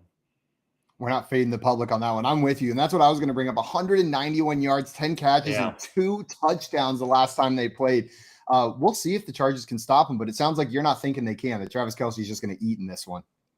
I do, yeah. I also took the over on the Juju Smith-Schuster receiving yards. That also went down a little bit today. It's at 55.5 yards. That's minus 125 on DraftKings. He had 79 yards in week 1. His 8 targets were second on the Chiefs, only to Kelce that first game. I do expect a high-scoring game tonight, jinx it or not. I do expect a high-scoring game. And J.C. Jackson might be out again. He's going to be a game-time decision for the Chargers. Even if he does play, he might be limited. So I like that over for Juju as well. Yeah, I'm starting to wonder, as you were saying to us, that these lines are going down overnight. I'm starting to wonder if that might coincide with some people thinking that J.C. Jackson might play. It could be a situation where, because it does trickle down, right? If you have J.C. Jackson, you can start him against the top wide receiver. Now that second corner can cover the second guy, and it is a trickle down effect there. So maybe that's the case. But again, with an ankle injury, being a cornerback, that's a dangerous place to live. Exactly. And the last one that I'm on for tonight, we got to have one with plus odds, right? You can't go into one of these standalone games and not try something with plus odds. Normally, though, you kind of got to get like a parlay going or something to get plus odds. I'm going with Patrick Mahomes over 2.5 passing touchdowns. That's actually plus 114 on the FanDuel Sportsbook, which I was surprised. I would have gone at that with, minus 110 probably. He had 5 touchdown passes, obviously, in week 1. He had at least 3 touchdown passes in each of the first 4 games last season. And both games that he played the Chargers last season, he also had 3 touchdown passes. So plus odds there, I couldn't pass that one up. I love that bet, dude, especially because like this team finds creative ways to turn plays that other teams would be essentially be runs and make them into touchdown passes, right? Like they'll line up in shotgun with Kelsey outright and throw him a screen and just let him, say, here's the ball, get 5 yards. That's a touchdown pass. They'll run the shovel passes underneath. Last week they ran like what would be a counter for most teams is a shovel pass, touchdown pass to CEH. So you can get those touchdowns in a sneaky way with this team for sure. And they're not afraid to use guys like Jody Fortson or all these other Noah Gray. They've got a lot of ways to sneak guys out here, and CH hasn't been the best goal line back either. So I do running like that game one. doesn't exactly inspire a lot of confidence. So No, they'll for put it sure. on Mahomes in a high scoring game. Let's put it out there. It's going to be a high scoring game and go from there. I like that, man. Get those good vibes going. We were saying earlier, we're like, what kind of loser bets the under? Like, I know you got it. If you're going to be a smart gambler, you got to do it every once in a while. But for a game like tonight, like, it's no fun to be sitting there like, oh no, they scored too many points. This stinks. Like, this ruined my night. All these touchdowns. Like, get out of here, dude. Bet the over like a man.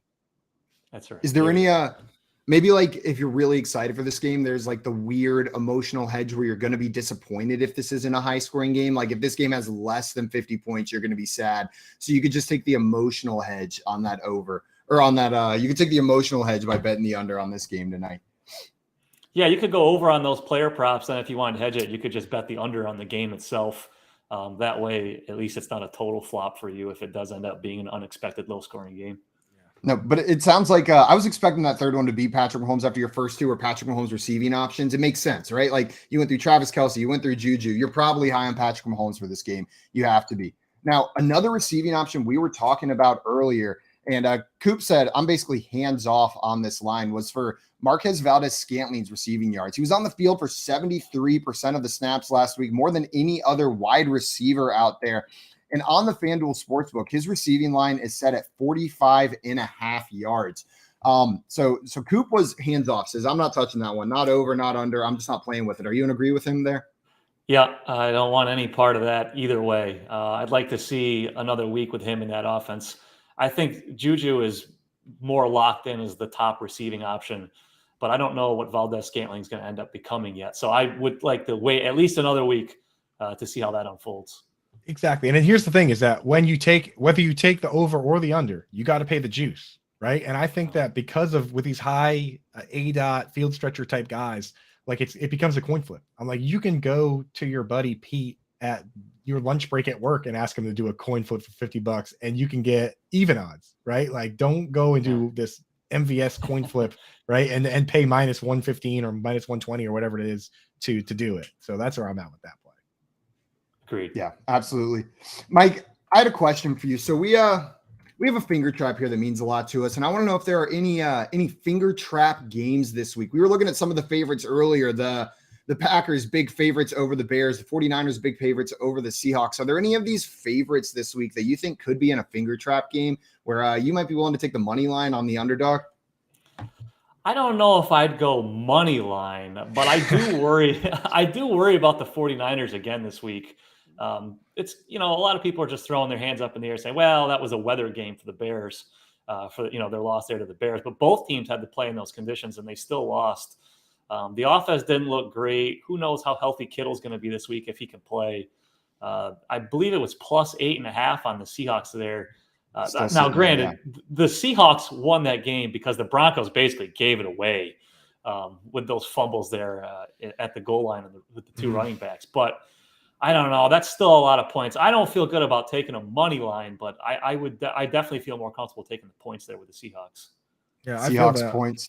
No Elijah Mitchell, no Kittle probably. I mean, and it's so unproven with Trey Lance that it's worth taking a stab on just to see if maybe he's not that great. Now, follow-up question on that. Let's say they come out and they get crushed, right? And Trey Lance once again has his passer rating is like 50. Do you think there's any possibility that they could pivot to Jimmy Graham or if you had to set, the number of games, Jimmy Garoppolo, what did I say? Jimmy Graham. I mean, that would be really fun if they pivoted. Yeah, do you think there's a chance they bring in Jimmy Graham? So he used to play basketball, I heard. So maybe that's right. I did hear that somewhere. Yeah. But yeah, no. Any chance they pivot to Jimmy G, to Jim Jam Galapagos for this game or for the next game, or how many games do you think Trey Lance has before they might do something like that? I can't see them going to him that early, 2 games into the season. They seem to really want to have Lance be the starting quarterback. But again, this is a very talented roster. They should be a playoff team. I would say 4 or 5 games into the season, if they've got 1 or no losses, at that point, I think Lance is definitely on the potential to move into the backup role. Oh, God, it hurts for me. I just convinced myself so heavily that he was locked in as the starter for this year, regardless of what happened, that they did it right. They let him sit for a year for the most time, learn behind Jimmy G, and that they made that decision. We're locked in. But, yeah, I don't think you're wrong. I want to see this week. We after that murky quagmire of a game, I want to see this week. I want to give him a shot to look all right out there on the field before I start calling for him to be benched in week 4, week 5. The one that jumped out to me as a potential for maybe not an upset, but for a team that could cover was the Texans being 9.5-point dogs to the Denver Broncos.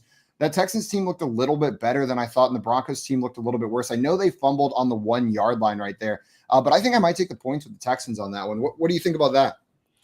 I'd probably be avoiding that game. That was a very weird performance by the Broncos. I think they're a much better team than how they played. That's probably a stay away game for me. I could see an argument either way, and I wouldn't fault you for taking the points there with the Texans, but for me, that's probably a game I would avoid. Yeah, after a frustrating loss last week, I don't think the Broncos are taking their foot off the gas here. Like, I think they're coming out and saying, let's just destroy this team, and show everybody that we're monsters. Whereas maybe if they did win the first game handedly, they would come into this one and kind of take it easy and just kind of win the game. But I think they got something to prove now, after losing like that. They're not waiting till the end of the game to kick those 64-yarders. As soon as they're in field goal range, they're going to send that kicker out there. They are not taking their foot off the gas. It's going to be just raining 64-yarders the entire time. Now that they're at Mile High. One of the most bizarre decisions I've ever seen everybody in the world could know that. Take the timeouts earlier. You saw, I don't know if you guys watched the Manning cast, but Peyton was like crazy going timeout. And I feel like the coach was the only one that didn't realize to take a timeout. It was the most bizarre thing I've ever seen. Insane, man. Insane. And I chalked it up to Nathaniel Hackett, watching his guy kick a bunch of field goals at Mile High Stadium and thinking, oh yeah, these are easy, right? And then you get down to Seahawks sea level and not so easy down there. Yeah. If that was a New York team, you could see on the back of the post, the headline was Nathaniel couldn't hack it in his first game as Broncos. Exactly. That he bumbled that one away. Yeah, that was brutal, man. But I think a bounce back game. Tommy in the chat, we do have a bet. Me versus him, Broncos versus Raiders. Who finishes higher? Loser has to come on the stream and take a bite out of a tomato like an apple. So I'm rooting for the Broncos pretty hard, man. I thought we changed it to a stick of deodorant, Coop. I thought you had to come on and take a bite of a stick of deodorant like an apple. Nothing where you could actually be poisoned. Just something disgusting. And then after we made the bet, Tommy informed me that he loves tomatoes. So it's not even that good a bet anymore. Yeah, it's not fair. Right? But yeah. We'll get him a rotten tomato. Mike, which side of that? Who do you think is going to be taking the bite of the tomato? Do you think the Broncos or the Raiders finish with a better record at the end of the season? Come on, Mike. I'm sorry, but I think the Raiders are going to. No. Yeah, how dare you, dude? It's going to be close, though. So, maybe take a practice bite of one just to be safe. Oh my God. That way you don't make you don't make too many funny faces on the show. Warm up bites, practice dude. bite. I'm taking as few apple bites out of tomatoes as possible. Now, wait a minute. Does it have to be a full-size tomato, or can you go cherry tomato? I think full size. I would think it would be breaking the rules. I think I'd be breaking the rules with cherry tomato. I was trying to sneak one in there. I don't even mind cherry tomatoes, in a salad, I guess. But yeah, that's what I was saying. Trying to sneak one in there. I appreciate you having my back on that one. Trying to loophole me out of that one. But I think I got to proverbially bite the tomato if I lose that. All right. And Tommy said it's a beefsteak tomato, baby. We're not talking even heirloom. You're going full on beefsteak with that one. Terrible, dude. I don't even know what that is. That's the big one, as opposed to the plum God. tomatoes, which are like the smaller, They're medium-sized ones. They're not even like round. Yeah. There's a picture of somebody with one and they're holding it like it's a pumpkin, dude. Like that. Oh no. I got goosebumps just thinking about taking a bite out of those. Coop's like, I'm gonna need a bigger mouth. Dude, Mike, while we let still Russ have you cook. here, I wanted to ask about some of the special bets for tonight. The game specials, these are always fun to look at, and I think they provide a little bit of context for what people are thinking about in these games. The first one at plus 165 on the FanDuel Sportsbook is Patrick Mahomes and Justin Herbert to combine for 550 plus passing yards and to combine for 5 plus passing touchdowns. So this is saying 550 yards of passing in this game and 5 passing touchdowns in this game at plus 165. Do you like that one, or is that something you're staying away from? I do. As I said, I think Mahomes gets the 3 passing touchdowns, so you figure Herbert's going to get at least 2. Yeah. And then if you get Mahomes 300 yards, because I like both the over on the Kelsey and the Juju props, then yeah, I mean, Herbert could easily get 250, 300 himself at plus 160. I think that's well worth the risk. Yeah, I saw that one and I was like, this one checks out to me. This makes sense with how we think this game's going to go. I like this one a lot. Coop, are you in with us on this? I'm in, and I usually don't like the pulling props out of what I call the sucker bet section. Oh yeah, exactly. But they're fun. It tempts you, right? Is. Yeah, Right. It really is, dude. But this one's kind of good, dude. This one's kind of that's how you know it's not going to hit though, because we're all sitting here. We're like, yeah, those are sucker bets, but not this one, right? Like, of course it is. Every once in a while, the books can't get it always right, and I think that's one that they didn't get right. Yeah. That's okay. So I like that one. Yeah, I'm in with you guys. I like that one. Mike, I wanted to thank you so much for coming on with us today, my man. It's been an absolute pleasure. Everyone listening, if you're not following Mike on Twitter, go and fix that right now. He's on Twitter at Roto Mike Barner. Mike, have a great rest of your day and enjoy Thursday Night Football tonight, my man. Thanks for having me on. I appreciate it. Enjoy the game. You too. Buddy. We are all pulling for those Kelsey and Juju props. We got to get him back on, man. He seems pretty sharp. And dude, that's a good dude. Nominated for basketball. He was a finalist for the FSWA Basketball Writer of the Year, and we know that only super sharp analysts ever become finalists for those awards. That's what I've heard. Man, I can't even think of a single other person who's been nominated for an FSWA award. I'll think about it. I'll think about it, Coop. And then if I think of anyone, if I think of anyone, I'll bring it up in a minute. We had some more questions in here. We are going to answer those very shortly and then talking a little bit more about some week 2 questions. This is the Front Yard Fantasy Morning Show here on Better Sports Network. It's Sports Talk. Done better. Coop, we did have a question for you. Get into Game wants to ask if you could create an all tight end team. Like, who would be your top tight ends, like your favorite guys that you would put on your all tight end team? Or does he want me to do an all tight end team where I fill out all the positions? Because I could do that. That could too. work as well. Yeah, you want to do that? So a wide receiver 1, split end would be Kyle Pitts. Checks out. I knew you were going to say Kyle Pitts. Now on the other side, I would have Jimmy Graham. Okay. At the actual tight end slot, inline tight end, I'd have Rob Gronkowski. Okay. In the slot, I would have Tony Gonzalez, who under Chan Gailey for the Chiefs back in mid 2010s, he led the league in routes run from the slot. Now at quarterback, I would have Logan Thomas, a converted quarterback that now plays tight end. Right at running back, give me Jonnu Smith, a guy that has multiple rushing touchdowns. He could bring it up and down the field. At left tackle, give me Michael Pruitt, one of the premier blocking tight ends in the league. At right tackle, give me Nick Boyle. Are you doing this all off the top of your head? Of course. At guard, we're going to fill out the line with the best blocking tight ends that I can think of. So actually at center, give me a guy that's been a captain on a team, because you need a strong, smart player at center. Give me leadership. Mercedes Lewis, a guy that's been in the league for a long time, one of the premier blockers. At guard, you're gonna want a little speed, a little heft. So I'll take a current guy, Albert Akwe-Bunam. I'll put him 6'6", 260, put him at left guard, have him do some swing routes, have him run around. At right guard, I'll take give me Jason Witten. Just give me a big monster to throw in. Get him out of the booth. Throw down the run blocking. And can we put this in like a graphic? As my fullback move tight end, I'm going to go with a guy that's played a bunch of fullback. He's played a bunch of move tight end.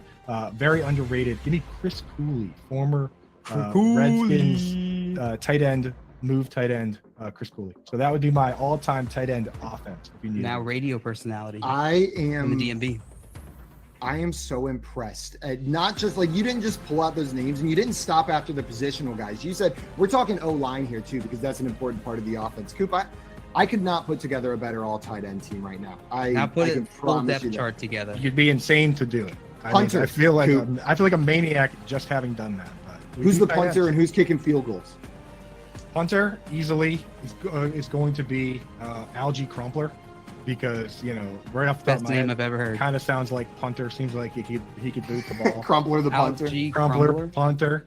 And then for kicker, we just want to have as many all-time greats on the roster. So give me Antonio Gates. Better Sports Network.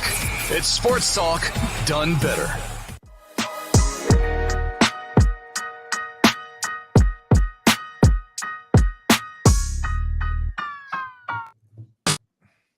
What's up, everybody? Welcome back into the Front Yard Fantasy Morning Show here on Better Sports Network, baby. And Coop, I think I did find someone else who was nominated for that award.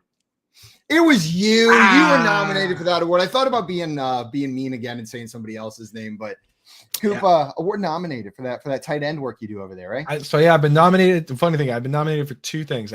2020, I was nominated for Best Ongoing Series for the tight end stuff. And then last year, I was nominated for the Football Writer of the Year. And JJ Zachariason won both awards. Congratulations, JJ, for being the best. I think he is the best. Hoping someday I can maybe win an award myself. But second place to a guy like that. So we do have a laugh track now. That is just perfect, dude. Yeah, thank you, Keith, for that. And then Mr. Scampers in the chat said, talking about the commercial that just played about the all tight end lineup, he goes, "Did you leave out Greg Olsen?" So I actually, after the fact, I thought a little more about the team, and the one position I would swap is I would take Michael Pruitt and put in Jason Peters, because Jason Peters was actually a tight end, drafted as a tight end, and then they converted him to tackle, and he just so happened to be one of the best offensive tackles in the league for quite some time. So I would kind of cheat a little bit, call Jason Peters a guy that was drafted as a tackle. So was George Fant actually for the Jets. So you could also consider those guys as tackles, but no, I'm pretty happy with the rest of that squad. I'm not sure where you put Greg Olsen. I mean, like, you going to put him in over Jimmy Graham? I mean, I don't think so. Coach? Not at wide receiver. Coach Olsen, that'd be a go. Well, you have Mike Dick at coach. He's an offensive coordinator. You throw Olsen out there as offensive coordinator. That's fair. That's where we'll get Olsen in the lineup. We figured it out. Dan Campbell, defensive coordinator. There you I'm go. still just cracking up about that laugh track So and annoying. the timing, just the absolute roast of you to come. Right. I'm hoping to win one day. So, exactly. It's like it's supposed to be in there for jokes, but instead he waits until I say something about myself, and then that's the joke. Excellent, Keith. You are. He waits until Coop like speaks his dreams out into the world, right? No, he lets us know it is his dream to win that FSWA Writer of the Year award. But we see what Keith thinks about that as well. I think we already did, didn't we? Yeah. I think we did already fire him today. If you guys want to hang out with us on game day this weekend, today's game day, you're hanging out with us. But if on Sunday, you can hang out with us even more. Coop is live from 9 to 11 a.m. on game day for the Game Day Playbook presented by FantasyAlarm.com with your boy Impemba. You had the first show this last Sunday, so you can hang out with Coop. And then don't leave, because right after that, me, John, Luke, and Joey will be live for pre-gaming with Front Yard Fantasy from 11 a.m. to 1 p.m., leading you right up to kickoff. And live reacting to all of that news. Like the roster changes when injury news comes in are happening in real time on that show. Absolutely. Coop, I had a couple more questions from week one that didn't quite get answered that I thought we should probably hit on. One of them being, so Curtis Samuel was the most targeted player in that Commanders offense last week. 11 targets, right? Or maybe Terry McLaurin had more.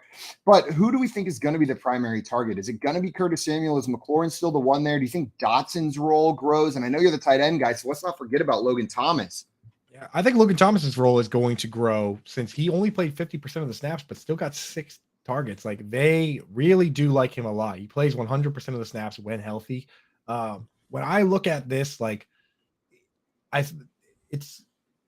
think Curtis Samuel, because of the way he plays, is probably conducive to getting a lot of targets. But Jahan Dotson, because he's a higher A-dot player, has the higher upside, right? So it's like if everyone were to get the same number of targets, Terry McLaurin was running, his A-dot was 18 yards, his average depth of target for anyone unfamiliar with that statistic. So when on average, when throwing the ball, 18 yards downfield, Jahan Dotson was at 16, Logan Thomas was at 12, and then Curtis Samuel was at 1.3. He was running a lot of gadget plays. They even gave him a couple handoffs. Like that's the kind of guy he is.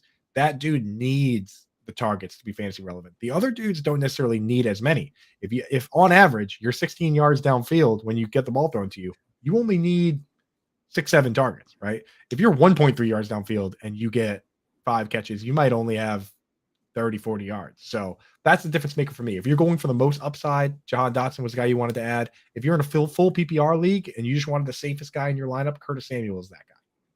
And I see Fantasy Nav down there. Our friend Eric saying, is that a Samuel endorsement, Coop? My man, are you endorsing Curtis Samuel? I am. And I think the difference maker is the carries as well. If he's going to get a couple carries and be a guy that gets a good number of targets. And yes, Eric, I agree. If we're not setting the over-under line at 1.3 yards average depth of target, he's probably going to be ahead of that. I mean, that's like what running backs have, the 1.3 there. So, and screens are a big part of that too. If you get a screen some of these screens, the way they develop are -7 yard average depth of target plays, right? If you're 5 to 7 yards behind the line of scrimmage, that's going to hurt your A-dot. It's not going to be a good representation of the routes you're actually running.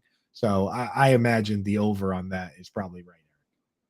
Hitting the over on the 1.3. Yeah, that's a pretty safe one. I can't even imagine what the payout on something like that would be. I saw a Twitter hot take, Coop, that I wanted to ask you about. I think it's a little bit hot. It came in saying Mike Williams will be the new Tyler Lockett. You get huge games and you get duds. Do you think this hot take has some legs, or is this just speaking nonsense about Mike Williams? No, I don't think. I mean, that's kind of been the guy that he is. Like he's going. They do like to give him at least one of those just huck it football passes a week, right? Like where it's just they throw it down there and hope Mike Williams just pulls the old trampoline jump and does something crazy and gets it. I mean, that's how he gets hurt half the time. Is just his ability, his leaping ability is both a gift and a curse because he does make crazy catches, but he also comes down on the collarbone, comes down on the shoulder. So I think he is that kind of guy. He runs the high A-dot routes, and he's absolutely capable of having those monster Lockett games. But people that know Lockett know that he is also capable of not catching those. And when you don't catch the big one, sometimes you end up with like 2 catches on 6 targets for like 20 yards. I think it's a little too hot because Mike Williams is not Tyler Lockett. Mike Williams is 6'4" out there on that football field. He's not 5'10" like Tyler Lockett running around there. Like this is a big bodied receiver that doesn't just have to be used on those long A-dot targets. And we saw it a little bit at the beginning of the season last year, right? They can use him in different ways on this football field. He can just be a red zone threat. Like I think Mike Williams, his size, his skill set offers a little bit more consistency than Tyler Lockett, but you will get those disappearing acts. You're going to see them, but I don't think he's quite on that same level as Tyler Lockett. I'm not willing to put it right there. I'm not willing to put it on that yet. It's not quite. He's not quite. I think he get a little more well-rounded, right? He's got a little different route tree, and there are guys that are even farther on the field stretcher side. Like Deshaun Jackson for a long time was that guy. You go back, the example, the biggest one of all time was Santana Moss. I'm not sure if you remember if you were playing fantasy at that point, but that dude was the definition of a guy that would get 3 targets and he would either have 130 yards or he would have 5. Like Santana Moss was just he was the greatest field stretching coin flip player in fantasy football, but sometimes he would just have monster games because of that. Absolutely. We had a follow-up question earlier, Coop. Same person who was asking us if they should start Mike Williams or Evans. They were letting us know that they also had Juju in their lineup already. So we told them Williams over Evans with the Herbert stack. Would you start Evans or Juju? Would you take the double players in tonight's games going Juju, or would you put Mike Evans in that lineup over Juju Smith-Schuster? No, you said it was full PPR, so I would start Juju in that. Yeah, now with this question, we were second guessing and we were third guessing. We circled all the way back around for a fourth guess on this one. So the quadruple guess on this one. I think you got to stick with Juju and Mike Williams. Just go all in on the game tonight, and then if it's a dud of a game, then on Sunday you can have like a picnic or something. Man, these are the best decisions because if I know how this works, he's gonna switch 3-4 times before start of the game. Like lunch is gonna hit, he's gonna be like, oh man, but Mike Evans is just such a superstar. Like I gotta put him in my lineup. Don't get cute. And then 3 o'clock is gonna hit, and they're like, but Juju, like he's gonna get the targets. They plug Juju back in right before kickoff. Like, oh, do I start Mike Evans? And then we'll see what happens right there. Maybe make a DFS showdown lineup with Mike Williams and Juju if you really want to get Evans in there and just start the other guys in DFS. That's always the hedge play, right? The DFS play. 100%. We had another question. Boyd and a third for Higgins and a 17th. Who wins the trade? So this is interesting. This is some late draft picks. Are you taking Boyd and a third? I'm guessing maybe this is like a keeper league, not your typical dynasty league where they're still having those late draft picks. If it's a dynasty league, it could be redraft. Whatever format it is, take the Higgins side and don't ever look back, dude. Tyler Boyd at this stage of his career is no longer a guy that's going to play in 2 wide receiver sets, not with Higgins and Chase. So take the Higgins side every single time. Forget the picks. 3rd round picks, garbage. Well, I mean, in redraft, I guess they're awesome, but in dynasty, 3rd round picks the hit rate on those is low. Absolutely. We had one more question in here. I can only start 2 in PPR between CeeDee Lamb, Cortland Sutton, Gabe Davis, and James Robinson.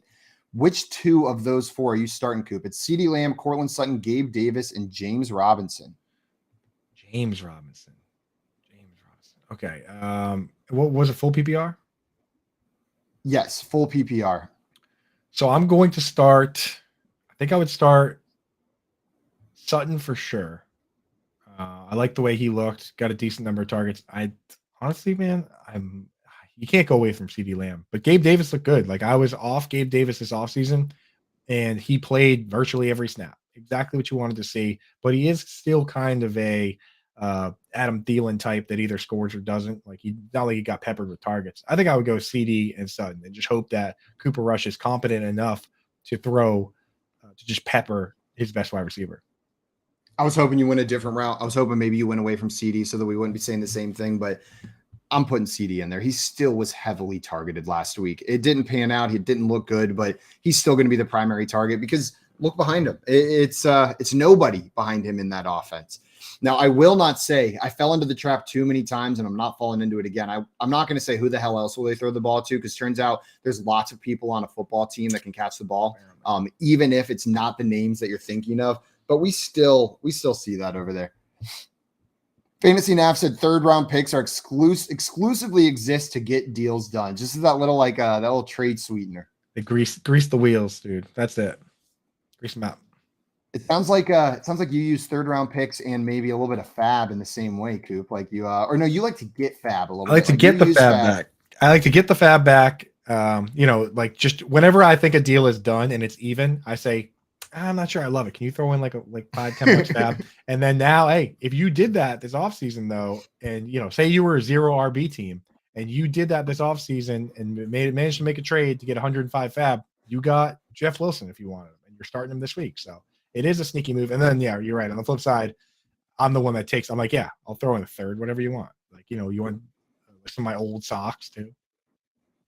Craig in here saying Grimace seal of approval for this show, you too. I'll take the Grimace seal of approval, even though I'm not a #1 Grimace fan. My cup is actually at the sink because I was washing it out to see if I could actually drink out of it at some point. So I don't have it with me right now. Sorry, guys. I have this Grimace Lego set for some reason. So that's going to be the next giveaway. Make sure you tune in tomorrow. Potential Grimace Lego giveaway. It looks like it's pretty difficult to put together.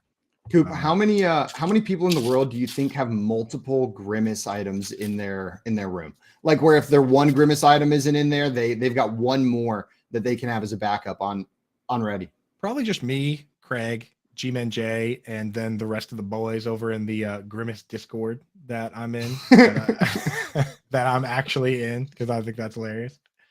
Are you actually in a Grimace Discord? Yeah. I was tweeting about like a week or 2 ago. It was so funny that there was one section of the Grimace Discord that's titled Grimace Nudes. And I was like, should I click this? And everyone's like, you gotta. And I clicked on it, and it was literally just pictures of French fries.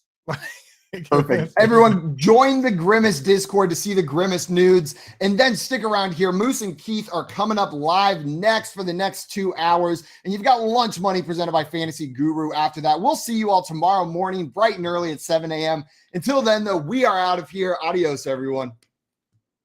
See ya.